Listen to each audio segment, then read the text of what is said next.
Good morning, everyone. I would request you all to settle down, please. I'm Ramisa Tabassum Chaudhary, and we are delighted to have you all here. As you know, today we are going to have a seminar on the topic Setting the Agenda. What will the next 5 years bring?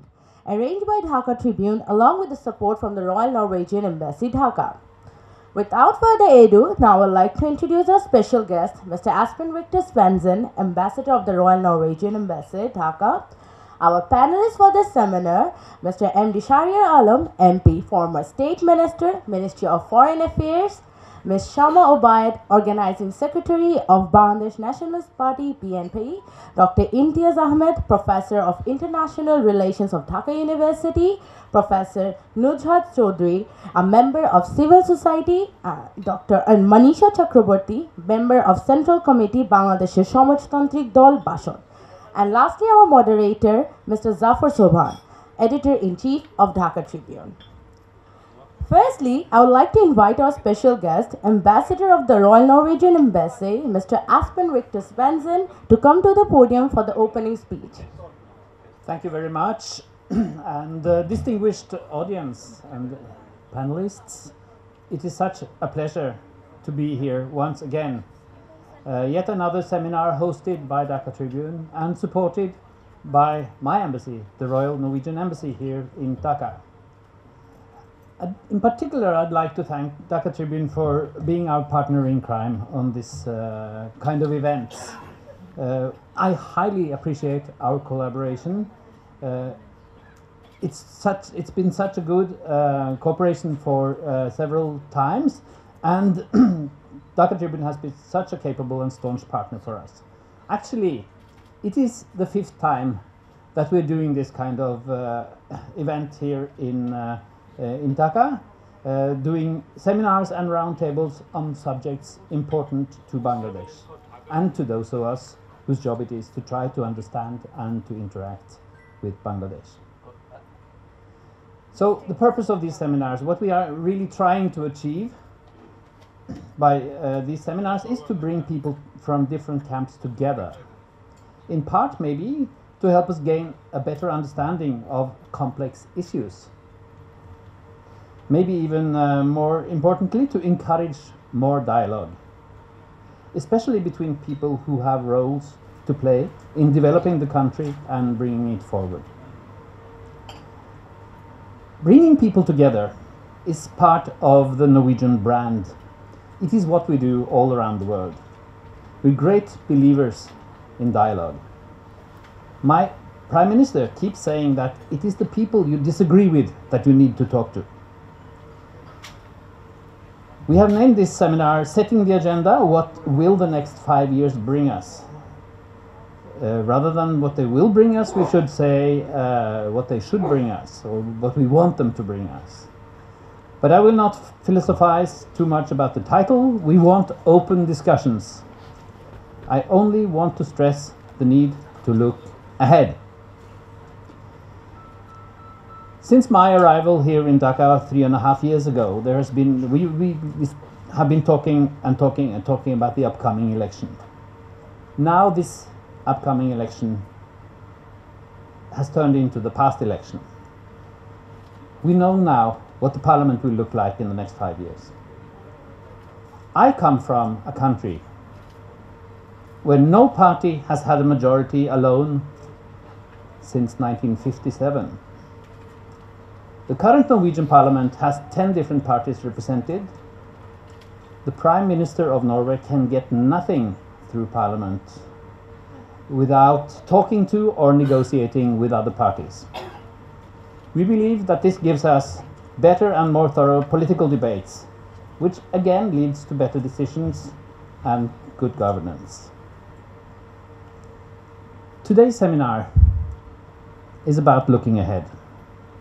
The Danish philosopher Søren Kierkegaard once wrote, "Life can only be understood backwards, but it has to be lived forwards." Moreover, I hope we can talk to each other, not only about each other. I hope we can focus on what we want to achieve instead of blaming each other for the past. Bangladesh is a great country with great potential. The question, of course, is how to achieve it. Good, inclusive dialogues like the one we're about to have, in my opinion, are essential. The embassy's role is to be a facilitator, nothing more. We bring good people together, provide a venue, and sit back and listen. At the end of the event, we provide lunch.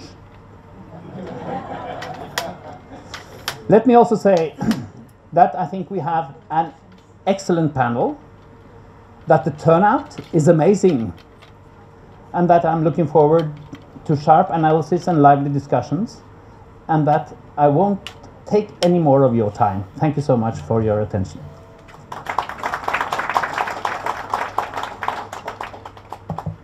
Thank you very much, sir, for your kind words. Now I would hand over the floor to our moderator to begin the discussion session. Thank you. Thank you for that, and thank you, Espen, for your words of welcome and, of course, this long-standing partnership.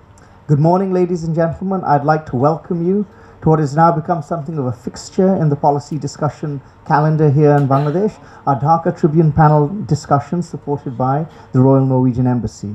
We've been partnering to host these discussions now for a number of years and have never failed to stimulate an extraordinary discussion, and we hope to help move public discourse, if not public policy, in a constructive direction.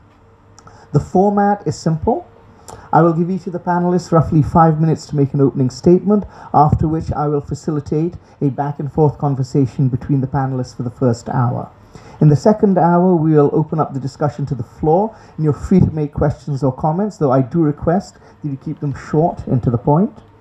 What we're aiming for here is a conversation, an engagement with the audience as much as with the panelists. We'll conclude with short concluding comments by our panelists and break for lunch. Now, the topic today is what will the next 5 years bring, and I want to take care to focus our discussion accordingly. His Excellency has mentioned we would like to look forward, not back. We want to explore options for reform such that the problems we've seen in the past do not recur. How do we get from A to B is the focus of this discussion. So by all means, we're going to discuss political democratic reforms to make politics and elections more inclusive and more functional. We can discuss human rights, freedom of expression, freedom of political activities, and what can be done to create democratic space, not just for the opposition, but for all of us. We can discuss governance and quality of service delivery, countering corruption and cronyism, undertaking financial sector reform, development priorities, social welfare spending versus mega projects, judicial reform, ensuring fairness and justice for all. And finally, we can discuss foreign policy and Bangladesh's place on the global stage. I say finally, but the preceding list is not exhaustive. It is only meant for illustrative purposes. I will leave it to the panelists to decide which they wish to give the primary importance to and which subjects they wish to address on a priority basis, and we'll let the conversation develop organically from there. Let us start with Shahryar Alam MP, who has served in not one but 2 cabinets, and he is the same age as me. We can surely expect to see him there again in the future. Shahryar Bhai, why don't you take the floor? Thank you, Mr. Zafar Sawan, Editor-in-Chief of Dhaka Tribune, Excellency Ambassador, fellow panelists, friends from media. We have representation from political parties. I'd like to pay my gratitude for inviting me at this rather open session. This is the first time, as Zafar rightly warned me last night while I was coming back from my constituency. But I understand this is becoming a regular calendar event. I would like to thank the Norwegian Embassy for supporting Dhaka Tribune for this endeavor. We do know that Norway loves to facilitate dialogue and talks, and it was one of my last outing as a State Minister for Foreign Affairs to the Oslo Forum I thoroughly enjoyed and experienced the brilliant gathering that otherwise impossible anywhere in the globe. Now coming back to today's topic, today's session. I know I have only 5 minutes, but we in this post-election month, in the month of February, I'd like to pay my humble tribute to everyone who has laid down their lives to protect and establish mother tongue that eventually went on to become the International Mother's Language Day. And we are stepping into March, probably the most emotional month in our history, in our journey during a 12 months calendar year. It's very it's impossible, not difficult, it's impossible to put this event aside that has actually shaped Bangladesh and the discourses that different government tried to establish. But fortunately, as you can gather, that Bangladesh is one of the fastest growing economy, not just last year or year before, for over a decade now. The continuity, whether you like the state of democracy or not, the very continuity of the government has changed Bangladesh for good. And in the backdrop of recently concluded 12th parliamentary election, I think it's apt to discuss and try to pick brains what the future ahead in terms of the responsibility of the citizen. Well before that, the very government that was established through the 7th January election. Now, if we divide the agenda into two major parts, economic and politics and rest of it, where everything else can be included. On the economic front, we all know that Bangladesh is still one of the fastest growing economy of the world. The forecast this year that will conclude end of June aims to achieve a little over or 6% growth. Now there are some quarters who revised that down to 5.8 or 9, but let's say it's around 6%.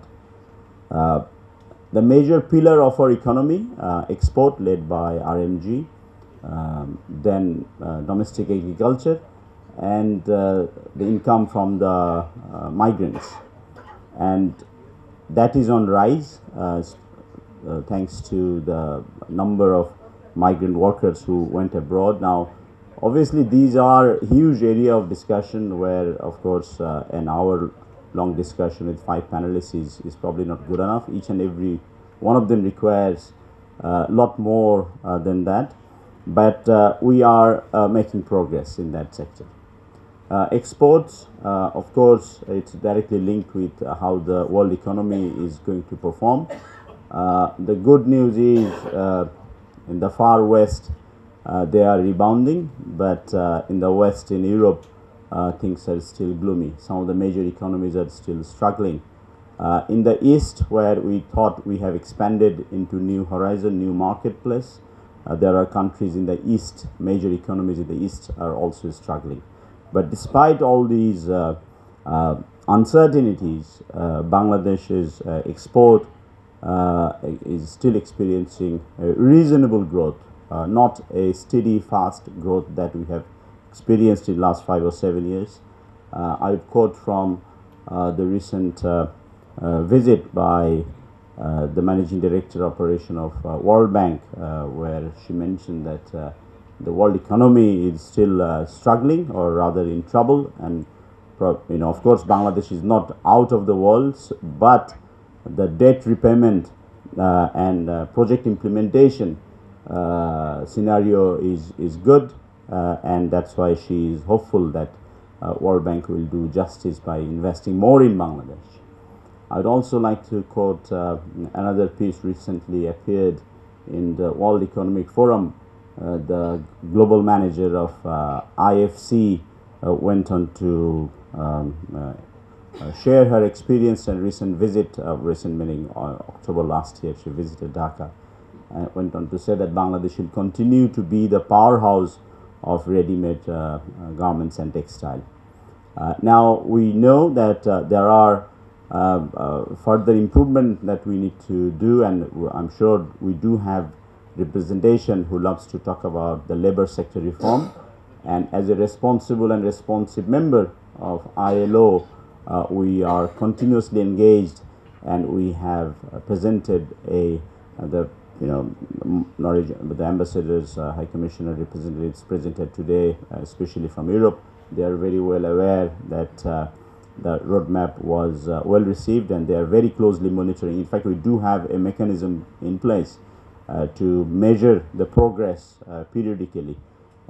So that's very much in place.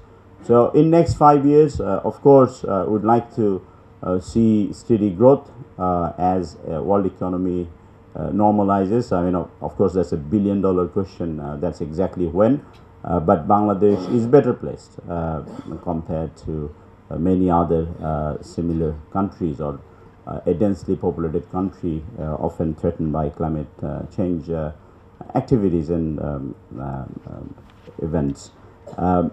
Now, of course, we do have issues in terms of balance of payment, and we have engaged IMF well in advance, and in no time we gained trust, and we have established a mechanism in place, and the second round of disbursement has taken place, as you know, and all the parties are reasonably happy. Without going into the detail of it, we know all that. The second pillar of our economy is agrarian agriculture, and as a representative for last 15 years, stepping into 16, I represent a rural constituency. The harvest is really good. Now, of course, the essential price hikes that we complain from capital or major cities are not there in rural economies. I mean, that's a massive contrast to, I would like to invite people who are interested to understand the dynamics of it. The rural farmers are happy, but probably we are not sitting in Dhaka here, because people lives in major cities are of fixed income groups, but the harvest and the price is just right for farmers to indulge more and do more in agricultural output. So the output, the availability will only increase in coming years, in next 5 years. And that's how the very first decision of Prime Minister Sheikh Hasina's government, when she became Prime Minister for the second time after the 2008 election, the government was formed in January. Before the first cabinet meeting took place, she made sure that we reduce the prices against the will and suggestion by many development partners. We went on to subsidize the fertilizer more, made sure the seeds are available, and that went on to demonstrate the priority of Prime Minister Sheikh Hasina's government. So in next 5 years, food self-sufficiency in certain areas, I don't want to get into the detail, but where we lack and shortage of supply, we are receiving reasonably good support at critical times from one of the largest producers of those items in our neighborhood. So that is also taken care of. Now, 170 million populace, the size of the population is so enormous that one single bad weather crop or a quarter, we have almost 3 to 4 crops in certain areas and items. A bad season, meaning 3 months, can change the scenario. So it will continue to remain sensitive, and government hopefully will keep a very close eyes on those areas. On the migrant workforce areas, of course, scaling them up, training and skilling them, upskilling them is a top priority agenda. The new Minister of State for Overseas Employment vote to continue that effort, and what we realized after COVID, that there are fantastic opportunities from Europe and some developed economies in newer areas. So we probably you were aware that in recent times we have sent nurses to the UK, we have sent nurses to Kuwait. This is something Bangladesh as a country did way back in late 70s and early 80s. But we do have an issue still, the population to doctor and nurses and technician ratio as prescribed by WHO. We are still not meeting that threshold, but we are very close to that. Probably Dr. Nuzhat will be able to focus more on that if she's interested in that area. But we are very close in achieving that threshold specified WHO by WHO, and hopefully you will see value-added sectors adding to that list. Now, every government, every time, whether it's still Awami League or Prime Minister Sheikh Hasina in the helm as Prime Minister, an election gives us renewed enthusiasm, a fresh mandate. And this time around, we have utilized it as we did in the past in 2018 and 14, and vote for presenting a smart Bangladesh by creating job opportunities and creating employment. That's an area that we need to manifest better in coming days, and with the growth of this rural economy, we are experiencing that rather than a fixed income job, the educated youths, university graduates from good schools are going back to rural Bangladesh and establishing their own business and being really, really innovative. But I'm sure some of you, if not all of you, are aware that the much talked about demographic dividend that we have enjoyed so far is actually coming to an end. We are into the third cycle of the demographic dividend, if that interests you at all. We will grow by age as a nation, and we will officially become a country of elderly citizens by 2022. Now that is only 28 years away. The way I would like to translate this is probably the third or if not second last government who will enjoy the demographic dividend. Now we have spoken about it, but the real journey, the real demographic dividend started from late 70s. Now the government in those days miserably failed to utilize that, and we have started utilizing them only recently for last 10-15 years or so. So we need to earn enough, whatever the aim and goal is, so that we can look after our elderlies. And that's why you see in the national policy the universal pension scheme was launched towards the end of last year. So there is an urge, there is an urgency despite all that is happening around the globe. Now, of course, these are positive areas that I have highlighted, but there are issues that can possibly hinder and slow down these efforts. In 2017, when the first exodus of Rohingyas took place, alongside the humanitarian call, we said to our neighbors, we said to everyone, this is one day going to destabilize or potentially destabilize the peace and tranquility of this region, and that's obvious now what's happening, and we probably don't know what's happening. Putting the return of the Rohingyas aside, there are new issues, fresh issues we have had over 200, I forgot the number, it's probably 260, but in India there were about over 600 Tatmada or government officials or defense forces who crossed the border. There are about 20,000 plus, not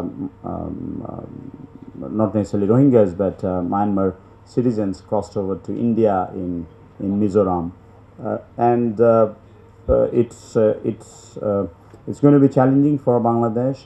We tried to highlight that since 2017, but not everyone probably believed that. Everyone was concentrating on only the humanitarian aspect, and that is also not in a very good shape. But we are grateful to the countries who are supporting that endeavor. There were a similar JRP type event in Bangkok last October. I'd like to thank UN and some other countries who actively participated and supported that event. Now, I know I'm little probably random here, but this is I think that is the way that discussion should go. It's not just limited. You have posed a question that rather it was the ambassador that it's probably what we should be doing. Now what we should be doing is, as we make progress in next 5 years, we come close to our dream of achieving higher middle income country status by 2041, when this term ends, that in 2029 or 2028 we'll hopefully come closer to higher income country. We'll of course we'll have to do away with poverty. That's the root cause of many social problems. We would be expecting lot better cooperation in the areas of climate change between north and south, and we need to continue to act rather than talk.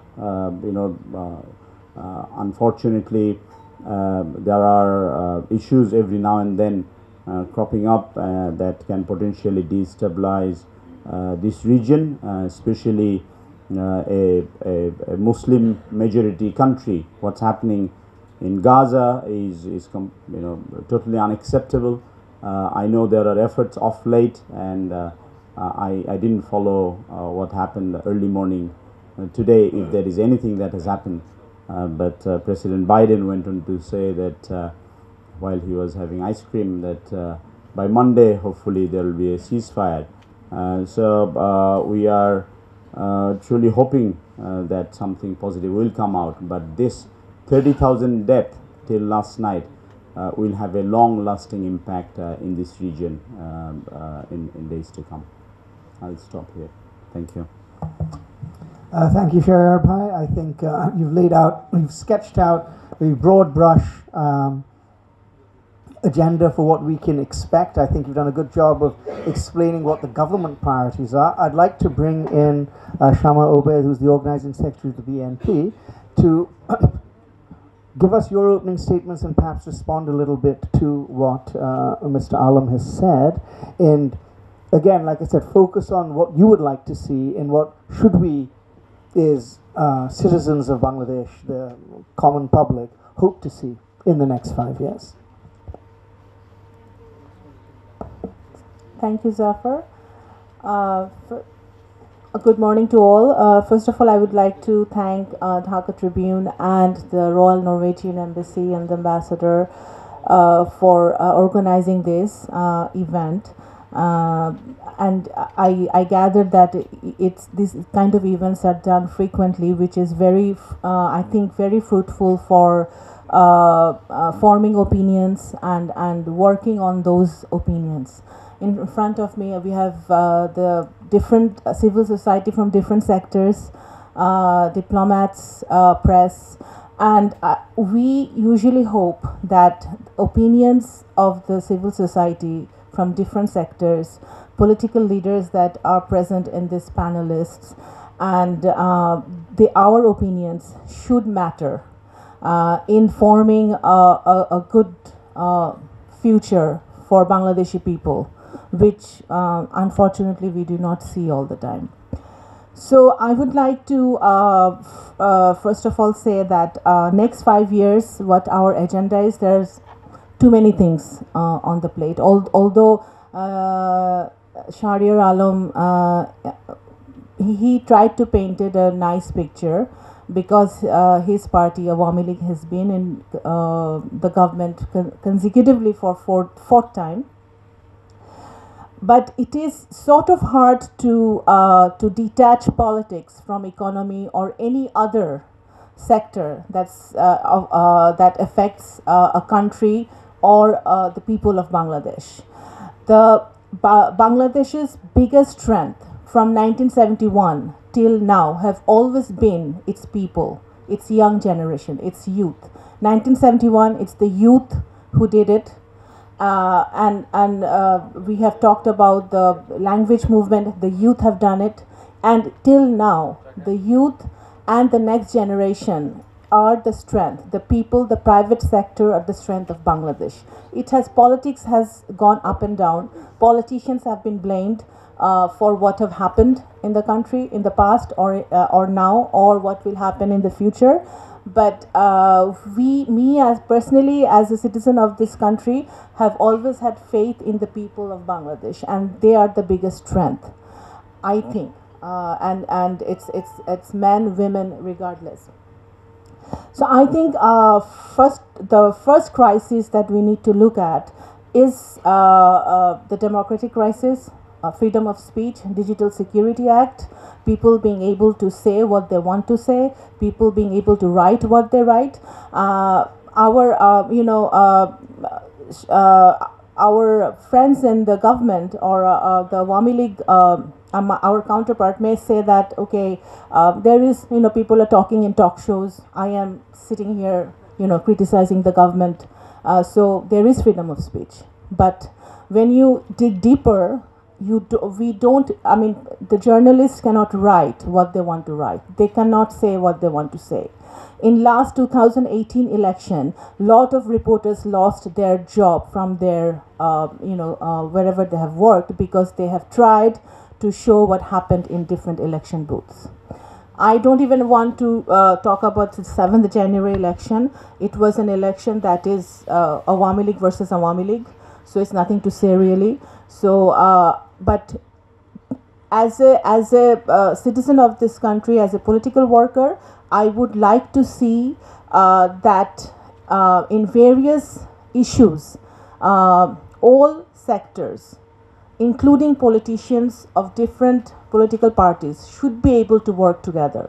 Our generation should be able to work together.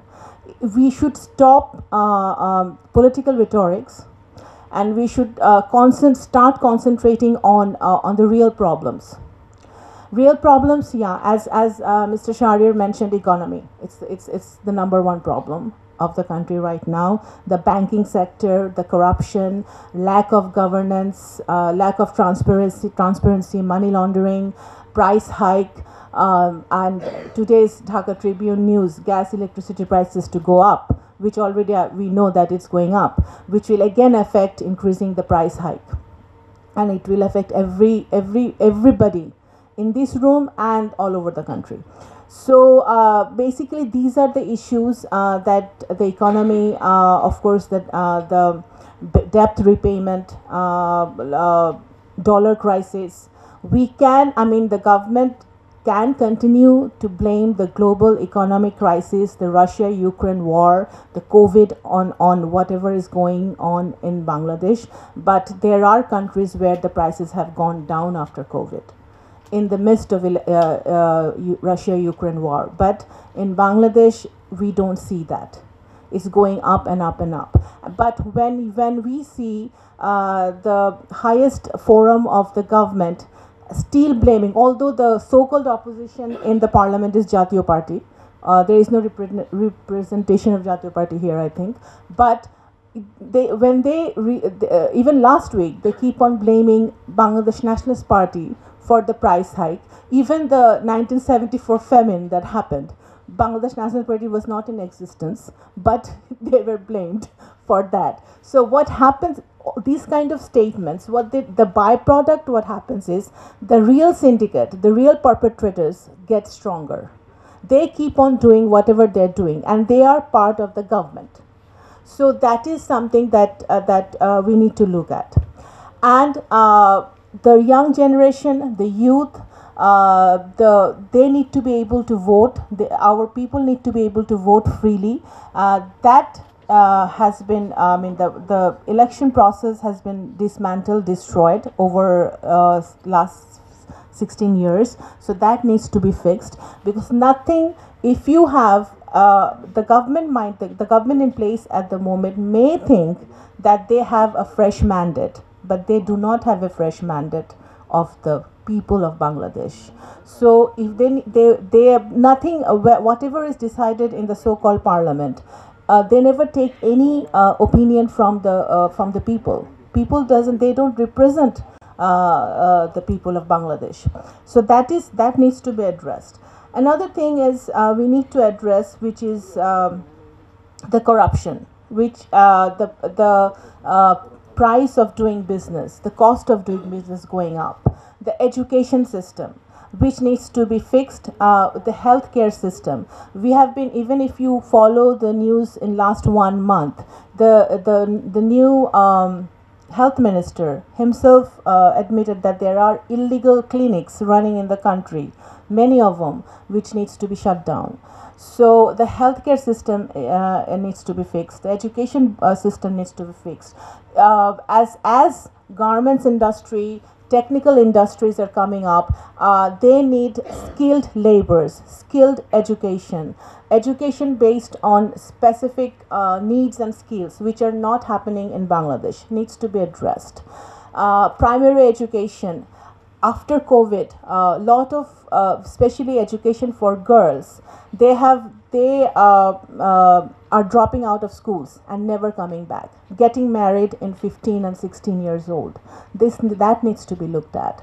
So the dropout ratio is much more than kids going back to school or kids going back to school. So that needs to be looked at. So there are a lot of issues in Bangladesh that is needs to be focused on. So I don't want to actually, maybe later I will elaborate on things if I get some time. But this is actually basic things that I wanted to address. And of course, politics is everywhere. If you have to fix the politics, you have to fix the democratic process. Otherwise, nothing will happen. Thanks. Thank you very much. I think in the brief time you had allotted, you did a very good job of touching on the main challenges and the problems which we face. And I think we will definitely come back and explore these issues a little further. I'd now like to move to Dr. Manisha, because, of course, beyond BNP and Awami League, we of course have other political parties who are representing many other people here in Bangladesh, and I specifically am interested in bringing in Dr. Manisha as a voice from outside of Dhaka, because I feel too often the discussion here is in Dhaka and the capital is people who are from here and live here, and we don't actually focus on the vast majority of the people who live in the outlying districts and cities and towns. So Dr. Manisha, over to you.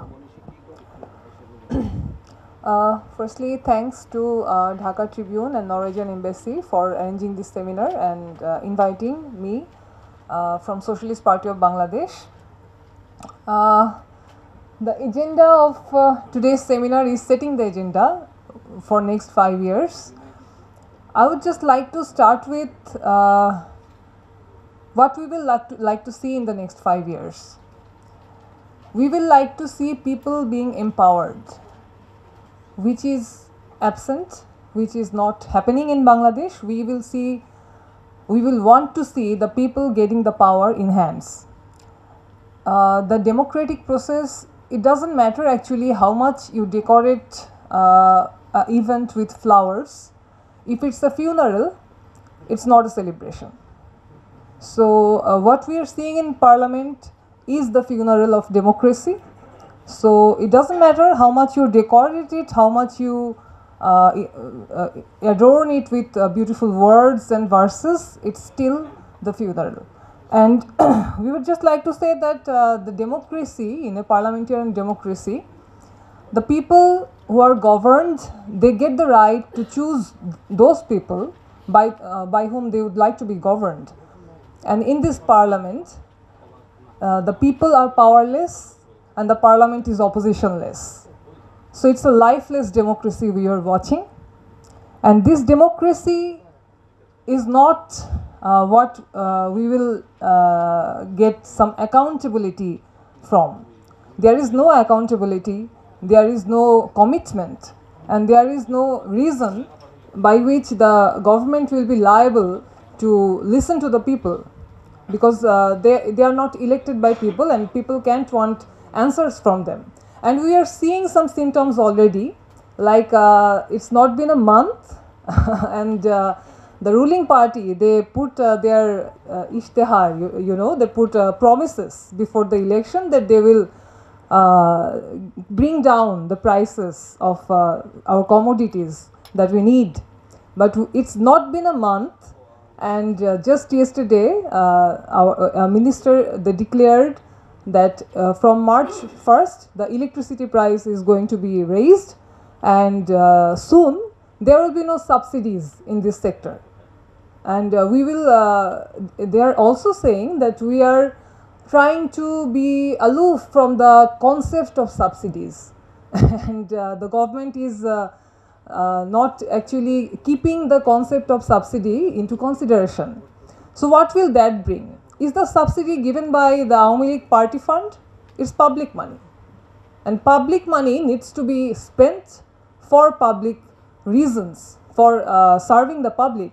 Like today the gas the gas prices, they are increased 70 paisa, I think 70 paisa per cubic meter. So that gas prices that are being raised, they are telling that they will withdraw the subsidies and they will just they are just trying to balance the losses.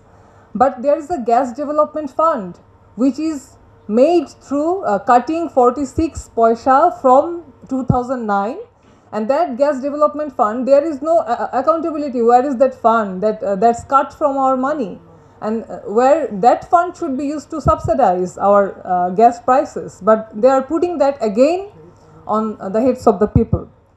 So this is the condition, of that parliament. So what can we expect from them? That is the main question. We don't have actually any expectations from them. We have expectations from the people.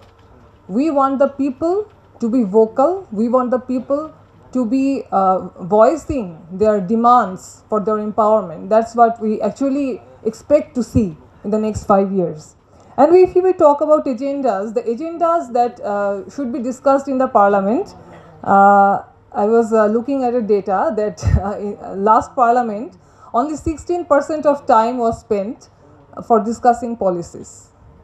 So you can see that the dedication for just legalizing, or the dedication for doing legislature, which is the duty of that parliament, is not actually happening. It didn't happen in last time, and this time what will happen? What we want, the agendas can be divided into two categories. One is nurturing the human resource, which can be done through education, which can be done through health, and another is natural resources.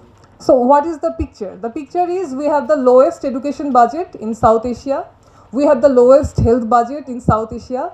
Our MP Shahriar Alam was talking about health, and he was talking about we are very close to international standards. So I don't know actually the international standards, they might have been changed, but the last data I have seen, it's like 23, we have 23 health workers, the international standard is 23 health workers per 10,000 people, and we have 8 health workers. And also we have, India has 18, Sri Lanka has 36, Maldives have 118. So before exporting our health workers abroad and boasting about it, we should see that if we can actually give our services to our people, which we are not being able to do. and the health budget is the lowest in Asia, and we haven't spent more than 2% of our GDP in health. And we would just like to add that 6 million people go below the poverty line each year for health expenses. So there is nothing to be happy about. Our health sector is a disaster actually, and the health budget, it needs to be increased for nourishing or for keeping a healthy population here. And the education budget for last 15 or till today, actually all the governments who were in power, nobody elaborated more than 2%. The education budget was never spent from our GDP. And we sometimes troll about some countries, but even Afghanistan has more education budget than us from their GDP. Pakistan has more education budget from their GDP. And we talk about sometimes even African countries like Uganda. Uganda has 2.2% GDP education in allocation in education. So we are not actually spending our public money for the public. What we are spending on, there was a Kornofuli Nodi is there, Kornofuli river is there in Chattogram. It has 2 bridges over the ground, so we had to make 1 bridge under the ground. So I don't know what is the biggest necessity, because it cost 10,700 crores of taka, and we don't get that budget in many sectors where we need it. Like Zafar was talking, like me being from the south. Yes, I'm a girl from the south, and south my division is Borishal, has become the poorest division in the country, despite of having so much agricultural resources and many possibilities. It is the poorest division now. So the gas transport company GTCL, they proposed a project of 13 billion 13,000 crores, I think 13,000 crores. The project they proposed for establishing a pipeline to explore the gas that we have in Bhola district, from Bhola to National Grid and also in southern region. And that was not given till today.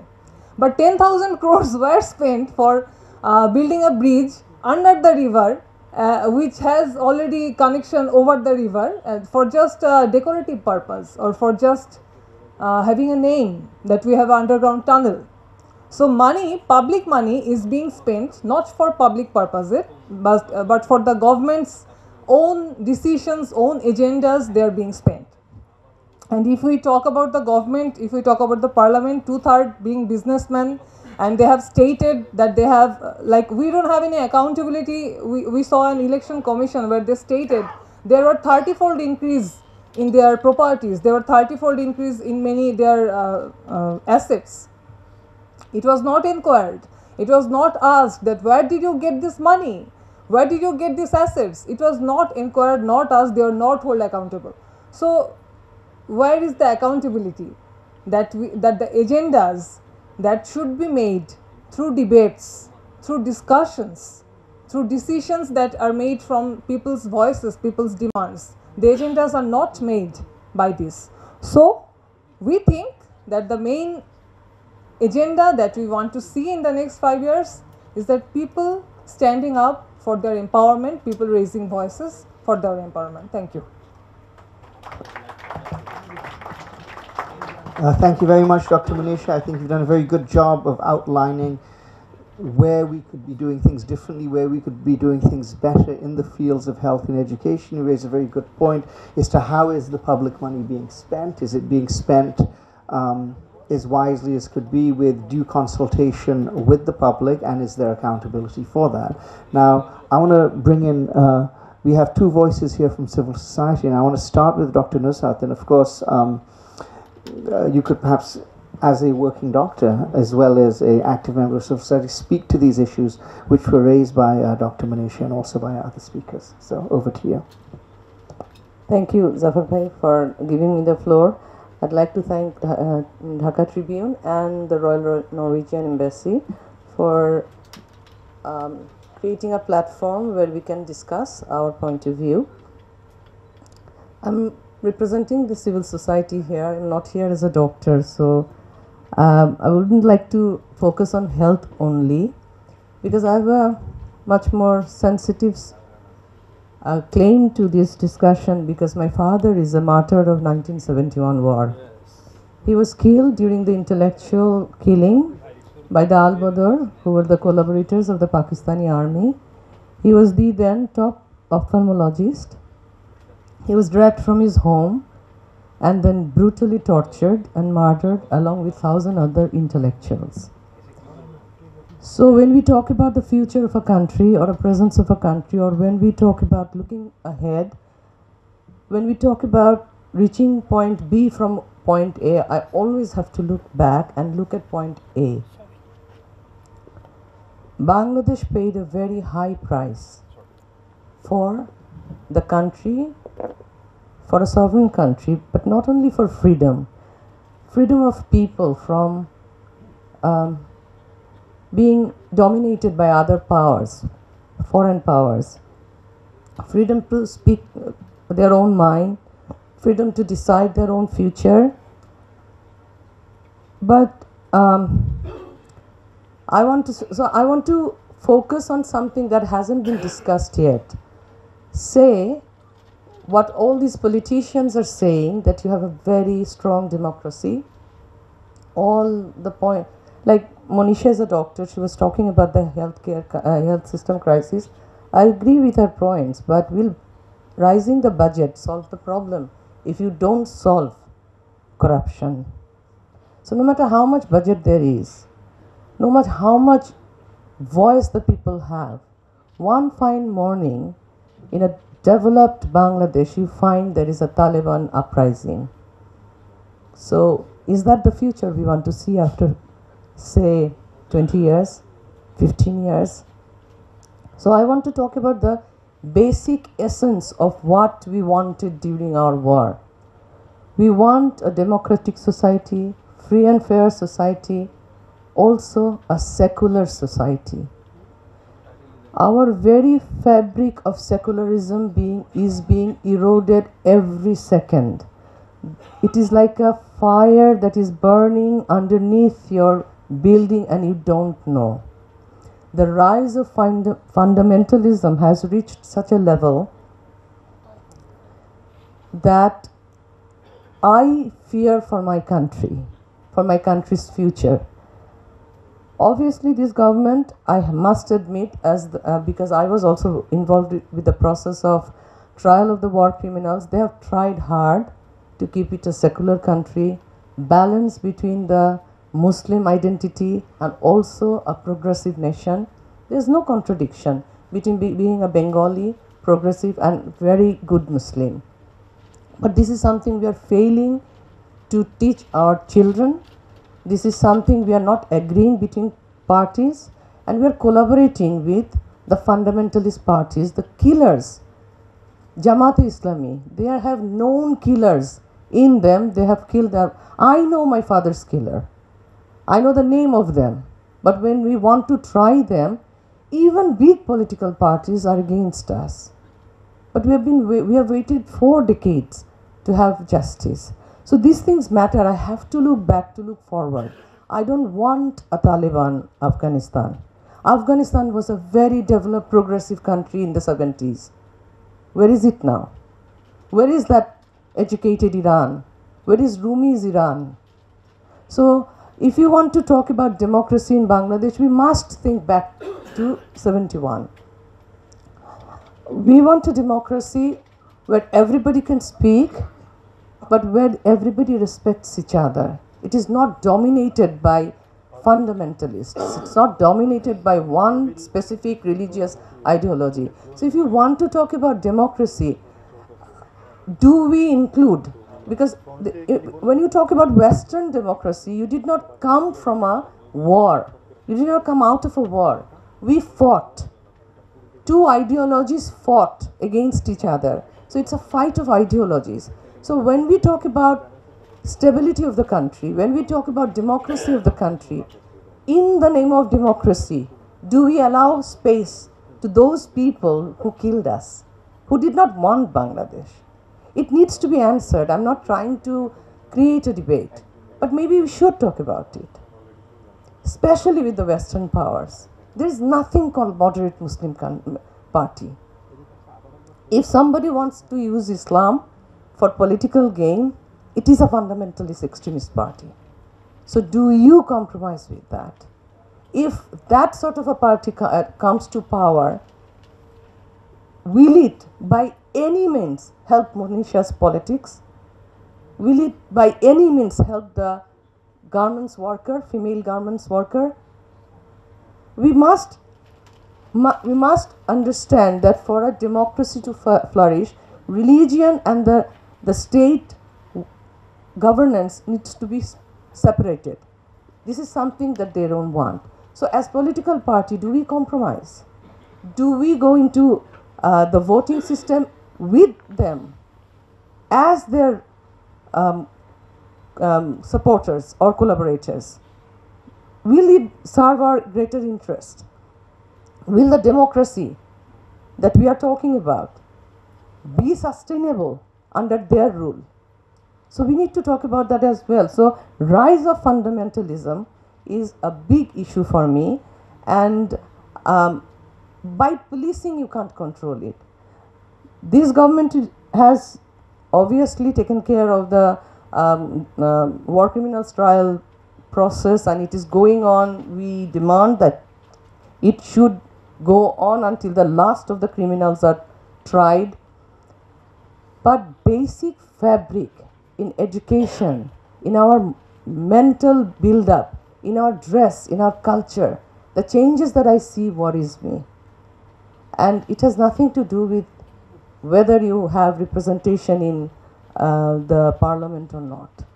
I wish all the parties had gone into the election. I wish all the parties were there representing themselves, no matter what the percentage is. And I wish they would sit and talk how they will keep the country a secular country, how they keep us in a road of progress. Not only debate how bad things are under whom, how awful we are. We have made progress. We are striving well, and even the foreign countries acknowledge that. So that's good. Salute to them. But some things are there that needs to be taken care of. Rise of fundamentalism, corruption, the way the money is being siphoned out of the country by the elite class. It is the poor people who are farming our food.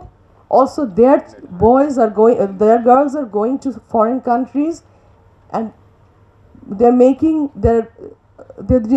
their best to give remittance to this country. And it is the upper class, the elite class, who are sending their money to foreign banks. And the foreign countries know that. They support it. They're looking the other way. That's not the way it is. And when you talk about democracy in our country, please remember 71 war. Please do not support any political ideology that killed 3 million people, because they will for sure kill another 3 million the first chance they get.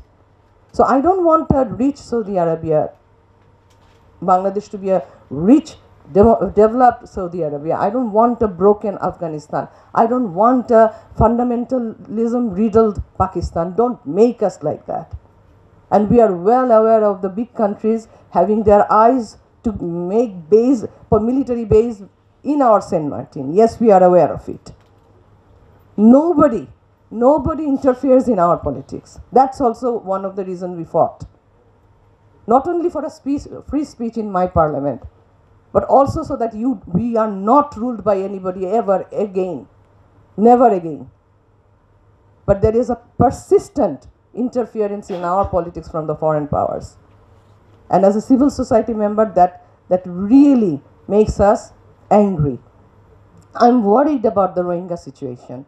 Everybody is giving lip service. It is Bangladesh who gave refuge to them. It is Bangladesh who is still carrying out the bulk of economic burden. Nobody is helping us there, and the situation in Myanmar is worrying. Baghdadi of IS in 90s said that they will have two Khilafat, one based in Syria and Iraq, another based in Arakan. I'm worried whether they are fighting towards that. So no, stop this political bickering. It's not serving anyone. And in the name of democracy, please don't bring fundamentalism to my country. Thank you very much. Thank you, Dr. Nuzhat. I think you have helped ground this discussion. You raised a very good point about secularism, the rise of fundamentalism. You raised where Bangladesh is going and how that needs to be part of the conversation. I also very much appreciated your raising both the issue of corruption and also pointing out that it could be that this if corruption is allowed to continue unbridled, that the two things go hand in hand. That actually also may lead to disenchantment, disillusionment, which could take the form of people turning into other directions politically. Now, finally, we have Professor Imtiaz Ahmed. It's both a blessing and a curse to be closing the show, so to speak, but you've heard what everyone else has to say, and I'm very interested to see your interventions here as well. Thank you. No. Yes, I think so. Thank you. Thank you, Zafar. Good to see MP Shari Alam and the co-panelists. Let me also thank the organizers for giving me the opportunity to speak. I will not take up the things that has been, I'll try not to. Let me begin by saying, whenever I read papers written by economists of Bangladesh, I see them talking about three pressures that Bangladesh is facing or will be facing, and we have to overcome the three pressures. One, of course, is inflationary pressure. The second one, MP Alam has already alluded to that, balance of payment pressure, and the third one is fiscal pressure. Now, let me add, as a social scientist, let me add one more, and this is the pressure arising from fear. The fear pressure is the biggest one, and we need to contain this fear with evidence-based information, of course. We lack, as Bengalis are, as you know, we are oral people, we are not textual people at all, and as oral people, we use figures sometimes. When I hear in a talk show and all, I really get worried. So the next 5 years ought to be, some people should be working on the evidence-based information, data. Data is the future, actually. I work on data. We have the biggest data on violence over 11 years, probably now 12 years data we have on violence on 26 categories. This is one project that has been funded by UNDP and now also FCDO. And one, I can tell you with confidence that we are actually very peaceful people, believe it or not. Believe it or not. I can say with confidence, we are much more peaceful. Dhaka is much safer than New York and Chicago. I can give you figures, believe it or not. The death figure of the United States every day I have the figures of last year. Every day, 123 people were killed. Every day. Just imagine. But nobody, So the fear is the first thing I will say you need to address. And since it's a media and Dhaka Tribune, oh my God, the media loves to reproduce fear. I sleep very late, in my little bit younger days. I used to literally read the paper in the morning and then sleep. Because I work all night. But now I have stopped it, because after reading that you can't even sleep. So I said, no way, let me get up and then I will read. It continuously putting fear. I don't know why. Now the problem is, doing liberalism, media liberalism in Bangladesh and doing liberalism in the West or in the United States is different. You have to, it's a difference. Because if you do this kind of fear, and so we have to be objective, but too much objectivity humans cannot take. If you go near the moon, the moon will not look beautiful. The moon looks beautiful because you look it from far away. So too much objectivity is not good. So my point here is, if you have, if you reproduce all this fear, you are not going to get the young people staying in Bangladesh. They just leave. And I have seen over my years as a faculty member of Dhaka University, which created the elite of Dhaka University. Dhaka University created the elite of Bangladesh. But not a single now, except one or two maybe, elite children are not in the Dhaka University. Zero, almost I would say. So pathetic. And the same elite then talks about, a lot of, democracy and human rights, and the children don't stay here. How are you going to build it? So fear is the first one. Second one, which has been talked about, but let me take it a little bit further. This is on money laundering. Needs to be brought down to zero. Now, corruption, as I see, needs to be segregated into high and low corruption. And it's very important. Now, TIB, loves to humiliate the whole of Bangladesh every year with its flawed methodology. And I have said to Fikar Bhai also, it's a flawed methodology anyway. But it must come with the ranking where the money goes. You can't just say that, yes, there's corruption, I have no problem, I probably will agree. But what about where the money goes? They should rank it. And the money goes to bulk of the developed countries. Now, there has to be some collaboration on that so that the money can be brought back or that flow can be stopped. Now, the problem is, if you can tackle the low corruption, because the low corruption money stays in Bangladesh, but high corruption money doesn't stay in Bangladesh. That's the problem. And it has to be brought back in some way or stopped. So we need to work, theorize corruption and money laundering in a much bigger way, because if you can stop the low corruption, which is not difficult, because what it requires is structural and institutional and technological interventions. You can actually stop. Look at the telephone company, for example. There was serious corruption earlier, but now there is no corruption with the mobile phones. You just too many mobile phones. But when the mobile phone came first, there was a lot of corruption, but it's not there now. So what you need, you can do that. But high corruption, you can't even, Japan couldn't stop high corruption, but if you have high corruption, problem with us is the money goes out. If the high corruption was reinvested in Bangladesh, then we would have no problem. At least we would have come, some casinos, some hotels would have come up. Some Las Vegas would come up. The problem is our high corruption, the money doesn't stay here. So there has to be some way, some out of box thinking of how to keep the high corruption money in Bangladesh.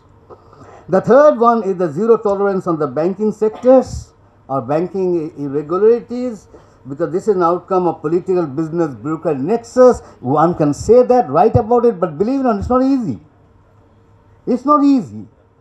The politicians can talk about it, but it's not easy. You need serious creativity to do that. How do you, overcome banking irregularities? It's easy to say, okay, hold the person. But the person you want to hold is probably sitting beside me, on this side or that side. It's not easy. So there also I think we need some out-of-box thinking, to tackle that. Then comes on the economic front. I think our MDA sector has been flagged quite well, but I think it's high time that we need to, in the next 5 years, focus on the diversification of products and the diversification of destination. The diversification of destination has started actually in our MDA sector. We have diversified quite well because the business people, they know that you can't keep one particular market on and on and on. So there has been diversification, but we need a diversification of products to get out of one or two item kind of dependency. The fifth one, and this is quite a broad one, but just for sake of imagination and maybe for some discussion, I think we need to focus on high speed connectivity. And when I say high speed connectivity is, you can actually change the geography of Bangladesh if you have 6 high speed trains connecting the 8 divisional headquarters. Literally.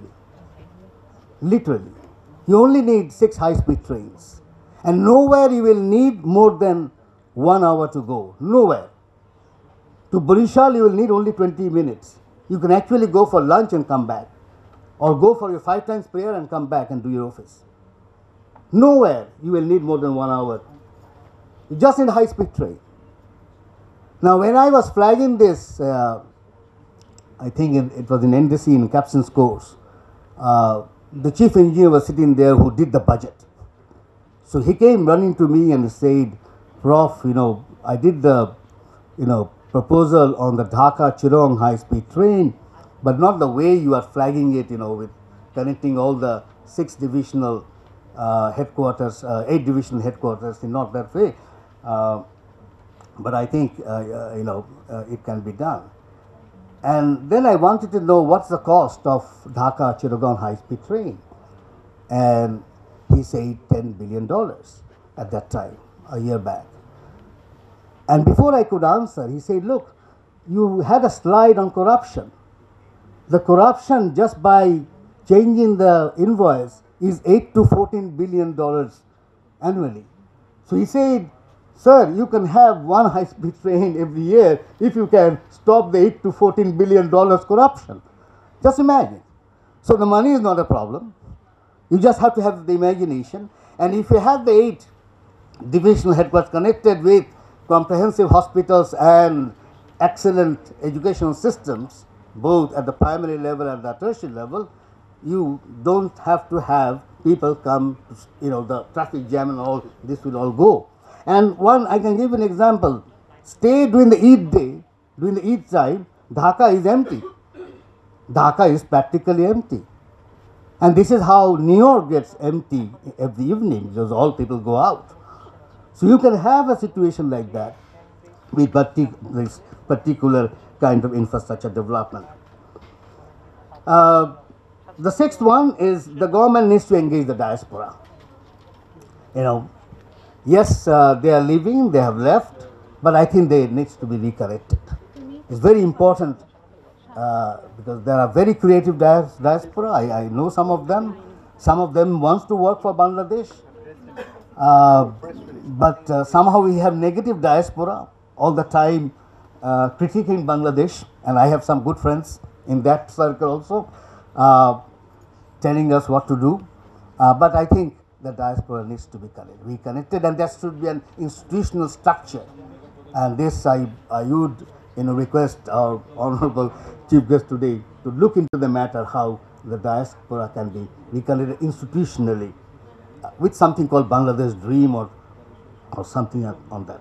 The last one, and this comes to because we have a good number of politicians here, and let me speak as a non-political person, but who is interested in politics. You need electoral reforms to get out of the problem that we have in Bangladesh when it comes to politics. Because the politics have entered into what I call mega identities. When you have mega identities, you cannot have compromises. And I think Nuzhat has rightly pointed out. You cannot have compromises on 71, on genocide, on 15th of August, on 21st August, I can go on and on. You can't. It's impossible. But there are parties who are not into 71, who don't believe in, some parties don't believe in genocide. Some take different understanding of 15th of August, and not to mention 21st of August. You know, I think 21st August is the day where it broke, because the trust is zero. Now, in the Westminster system of election, the minimum precondition that you need, minimum, is trust among all political parties. Believe it or not, trust is zero. Because I talk on both sides or on all sides, trust is zero. And there are good reasons for trust to be zero. Because if you don't believe in 71, if you don't believe in genocide, if you don't believe in 15th of August, and on the top of that 21st August, how can you trust? So, you would think that there should be serious reforms, and it can be done. I think it was, though it was not intended, but this very idea of having more than one candidate from one party, I think is a good idea. This should be rethought seriously. How can it be done? Though this time it was done for exceptional reasons, but I think one should go back. One can also have two-tier election. I think that is also something, the French model or the Turkish model. And also I think the other reform that needs to be done, 300 members for 170 million people is too much. I think there should be, it should be doubled. There should be 600 members, because it's impossible. Because per MP, and Charia will know more, it's over 300,000. This is an impossibility to shake hands even. So it has to be brought down to, if you make it 600 members, then it's something 150,000. And then, the representation also gets better. Because what, at the end of the day, is representation. So we need to come out of this, idea that you can't change, you can't have other ways. Because with the mega identity politics, I don't see any compromises. It's impossible. You can't have a compromise on some of the basic issues where the country stands. So these are some of the things, but I can come back. But anyway, to give 5 minutes to a Bengali, and there are social scientists, that's too much, Jafar. But anyway, thank you very much. Thank you. Well, no one ever really takes that seriously, so I'm glad you didn't. And thank you for that, because I think you very well focused the issue on what are the reforms we can actually bring electorally. Because I do agree that the current system we have is really not fit for purpose, and at a very basic level, as you mentioned, if you look at the UK, for instance, they have over 600 parliamentary seats, and I think they probably, I would doubt very much they have half the population that we do. So of course, having just 300 plus the 50 reserve seats is probably not enough in terms of representation. Similarly, decentralizing specifically through the means of high-speed train network has been a drum I've been banging for many years. So I'm very, very glad that that this is something which you are an ardent spokesperson for, and that's something we should definitely discuss more, both here and in the future. Now, initially, my plan had been that we would have a sort of a round of discussion with the panel, but since we are running a little bit short of time, we're entering our second hour, and there's so many august members here in the audience who I think I would love to bring in. I'm going to skip straight to the question and comment section. My only proviso, my only request is keep it short, keep it relevant, and also if you could really direct it to both what has been said before and is a response, rather than sort of I think there's been enough discussed already that we don't want to sort of open up new issues. And of course you can directly relate it to any one or more than one of our panelists, and I think that would be a good way of really sort of focusing the discussion and bringing things back to the panel. And so we'll really kind of have a permeable barrier between the panel here in the audience. So let me move it out to the audience. Let me start with Shamsher Mubin Chaudhry, and just if someone, yeah, okay, pass it along. And Homa, if you could come, take people's. Thank you, Zafar, and thanks to Dhaka Tribune Okay. for Yeah, opportunity please. to discuss on what will the next 5 years bring. Of course, it's a very broad canvas, whether it's political changes, talking about economic challenges, the issue of fundamentalism, not fundamentalism, as Dr. Nuzhat has very appropriately raised. One thing I can promise that I wouldn't be short.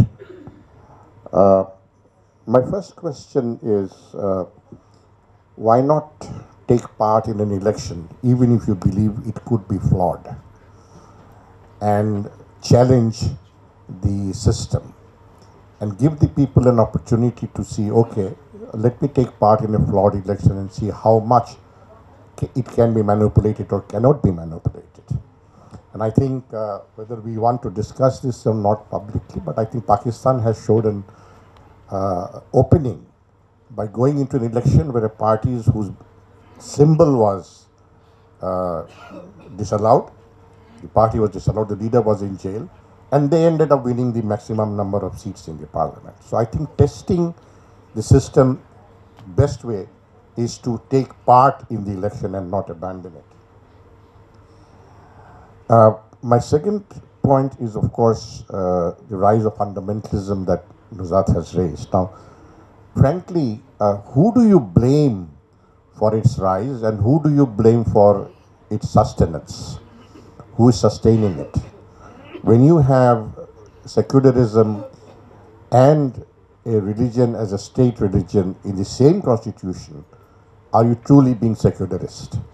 Are you truly addressing the issue of non-fundamentalism or fundamentalism? Nuzhat very appropriately, and I share her feelings of myself as being a freedom fighter, that we fought against fundamentalism, we fought against the thing. Secularism perhaps is a utopian idea, no country in the world actually has secularism, but Bangladesh is inherently a non-fundamentalist state. We are a non-fundamentalist society, we are a non-communal society. So instead of claiming, okay, so-and-so started it, so-and-so, but every single major political party in Bangladesh is sustaining fundamentalists in one form or the other. So no point blaming one or the other. Now, corruption and all that much has been said, I don't want to go into that. Let me,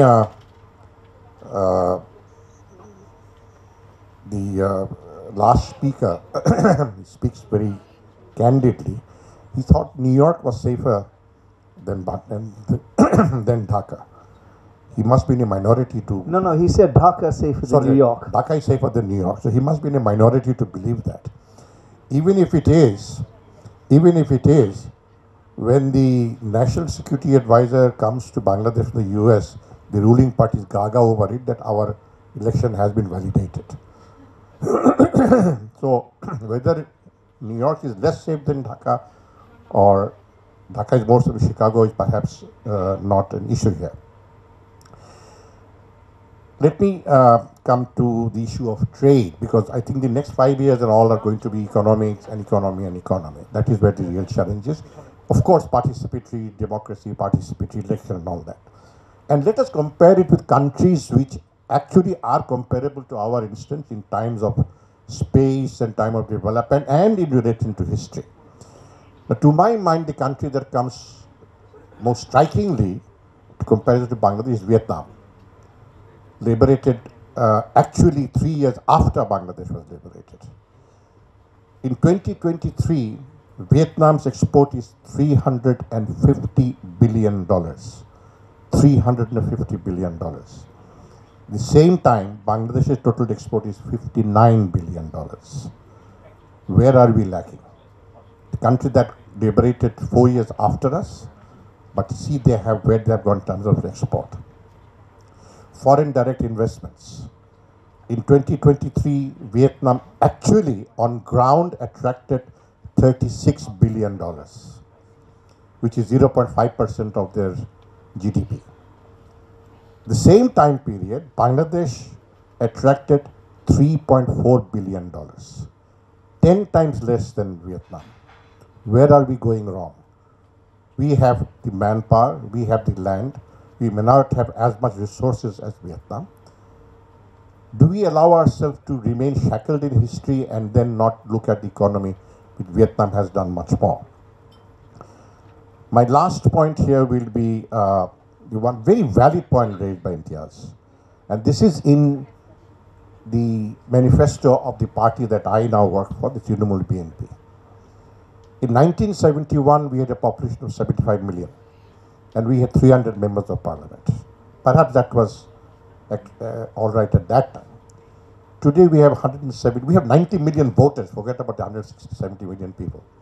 And we still have 300 members of parliament, which is a shame. Imtiaz talked of doubled, and I don't see anything wrong with that. I think every upazila should be declared an election constituency. At least start with that and see how far you can go from there. Today's upazilas are huge in terms of population, very densely populated. One member of parliament cannot actually cover even half of an upazila, forget about 2 or 3 upazilas. I'll add to what Imtiaz's proposal. Say, why not talk of a bicameral legislature? Many of the countries in our own neighborhood have bicameral legislatures. And the third thing is, why not start addressing the question of having a federal state? Sri Lanka, which is the commissioner sitting next to me, his country is much smaller than ours. So you have what, 7 provinces? Sri Lanka has 7 provinces. Also, you're from Bangladesh. I'm sorry. You look very Sri Lankan. Anyway, but Sri Lanka has seven provinces. Our politicians fear that federalism is the first step towards separatism, which is wrong. I think if you have federal state and not just decentralized authority, but devolve authority, like the Indian system, where they collect taxes and everything, they run their own system. So I think these are the major structural changes that political parties should look at in the next 5 years. But the issue remains whether we have healthy politics, whether we have non-communal politics, whether we have politics that addresses the economy's diversification of trade and diversification of markets. This is an old story, Imtiaz. This has been going on for many, many years. Even recently there was a seminar on trade diversification. I don't think we were even thinking what we should diversify and how we should diversify that. I thank once again Dhaka Tribune for this very enlightening thing, but I hope it's the beginning of serious discussion and will be a continued process in the next 5 years. Without blame game, let us focus on unity based on what happened in 1971. Thank you very much. Thank you, and I'm going to now apologize in advance because it's quite clear to me that we're not probably going to be able to get to everyone who wishes to speak. I will do my best, and so if we do run out of time, I'm seeking apologies in advance for this. But next, I'd like to, Major bin Khalid, if you could. Thank you, Zafar. I have a question for Shamabad. Actually, you were talking about the youth. So, but in last 15 years, we have seen the BNP was not in the parliament, hardly in the election. So, these 15 years, the youth are not seeing the party in the parliament talking about policies. So, they're only seeing you in agitation or hartals or strike. So, how do you reach out to these youth and you tell them what will happen in next years, like next 5 years? What do you tell them and how do you do it?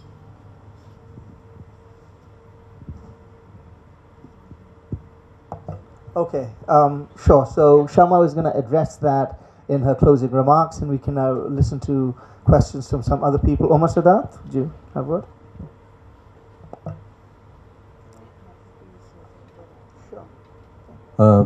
Thank you very much. Good afternoon.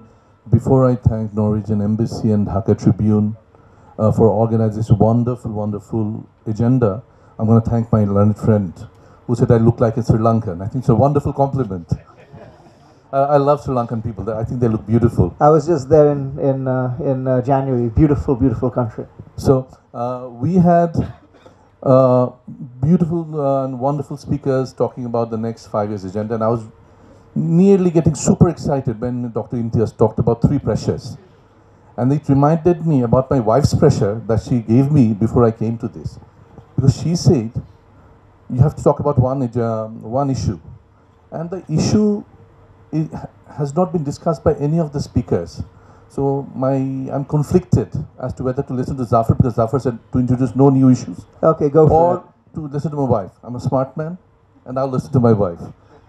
So the issue is whether I will be able to come here in 5 years' time into this program, because Dhaka has got the worst air quality. We have destroyed our rivers, and we have, just to go down and you go to any part of the Dhaka, it will take you 1 to 1.5 hours. I am talking about environment. I work as a president of Gulshan Society, which cleans road, manages park, takes care of the lake.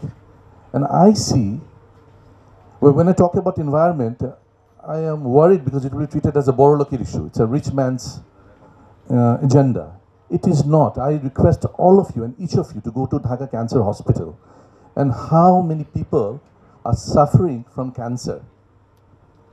How many people are suffering from all the environmental related diseases that we are not addressing to? And I'm scared. I'm scared that when we are talking about the next 5 years, none of our speakers have talked about spoke about environment. Dhaka air quality is the worst in the world, and if it was in Norway today, offices would have been closed, school would have been closed, and I would have missed my lunch. So all the Gulshan lakes, which is I think the most expensive lakes in the entire country, we still have human waste from Baridhara, where the land prices are higher than Manhattan, and Baridhara DHS. Human waste are still dumped onto these lakes, and we don't do anything about it. For the last 40 years, there is Baridhara, and we have not managed to create human waste disposition system around this area. The traffic, we are giving permission to build 40-storied building, and this building is 25-storied. There's no parking system, no planning system. The entire city has been raped and destroyed, and nothing is being done about it. So my question is, whether to the speakers on whether environment will be on your agenda in the next 5 years. Thank you. Thank you very much for that question. And next, we have probably in the last 6 months to a year the most outspoken journalist here in Bangladesh. Shayan Khan, who's the executive editor of UNB and Dhaka Courier. So on that basis, I'm passing the mic over to him. So Shayan, let's hear your question, comment. I'd love to hear what you have to say. Thanks, the Chair, for giving me the opportunity. I just have a very quick question, actually. No real comments as such or any outspoken statements. I want to touch upon something that the UK mentioned in its post-election statement for Bangladesh, where it said that there is a need for a political settlement in the next 5 years or in the years ahead. And I was just wondering whether the panelists also think that there is any room or need for that, and what form this could take.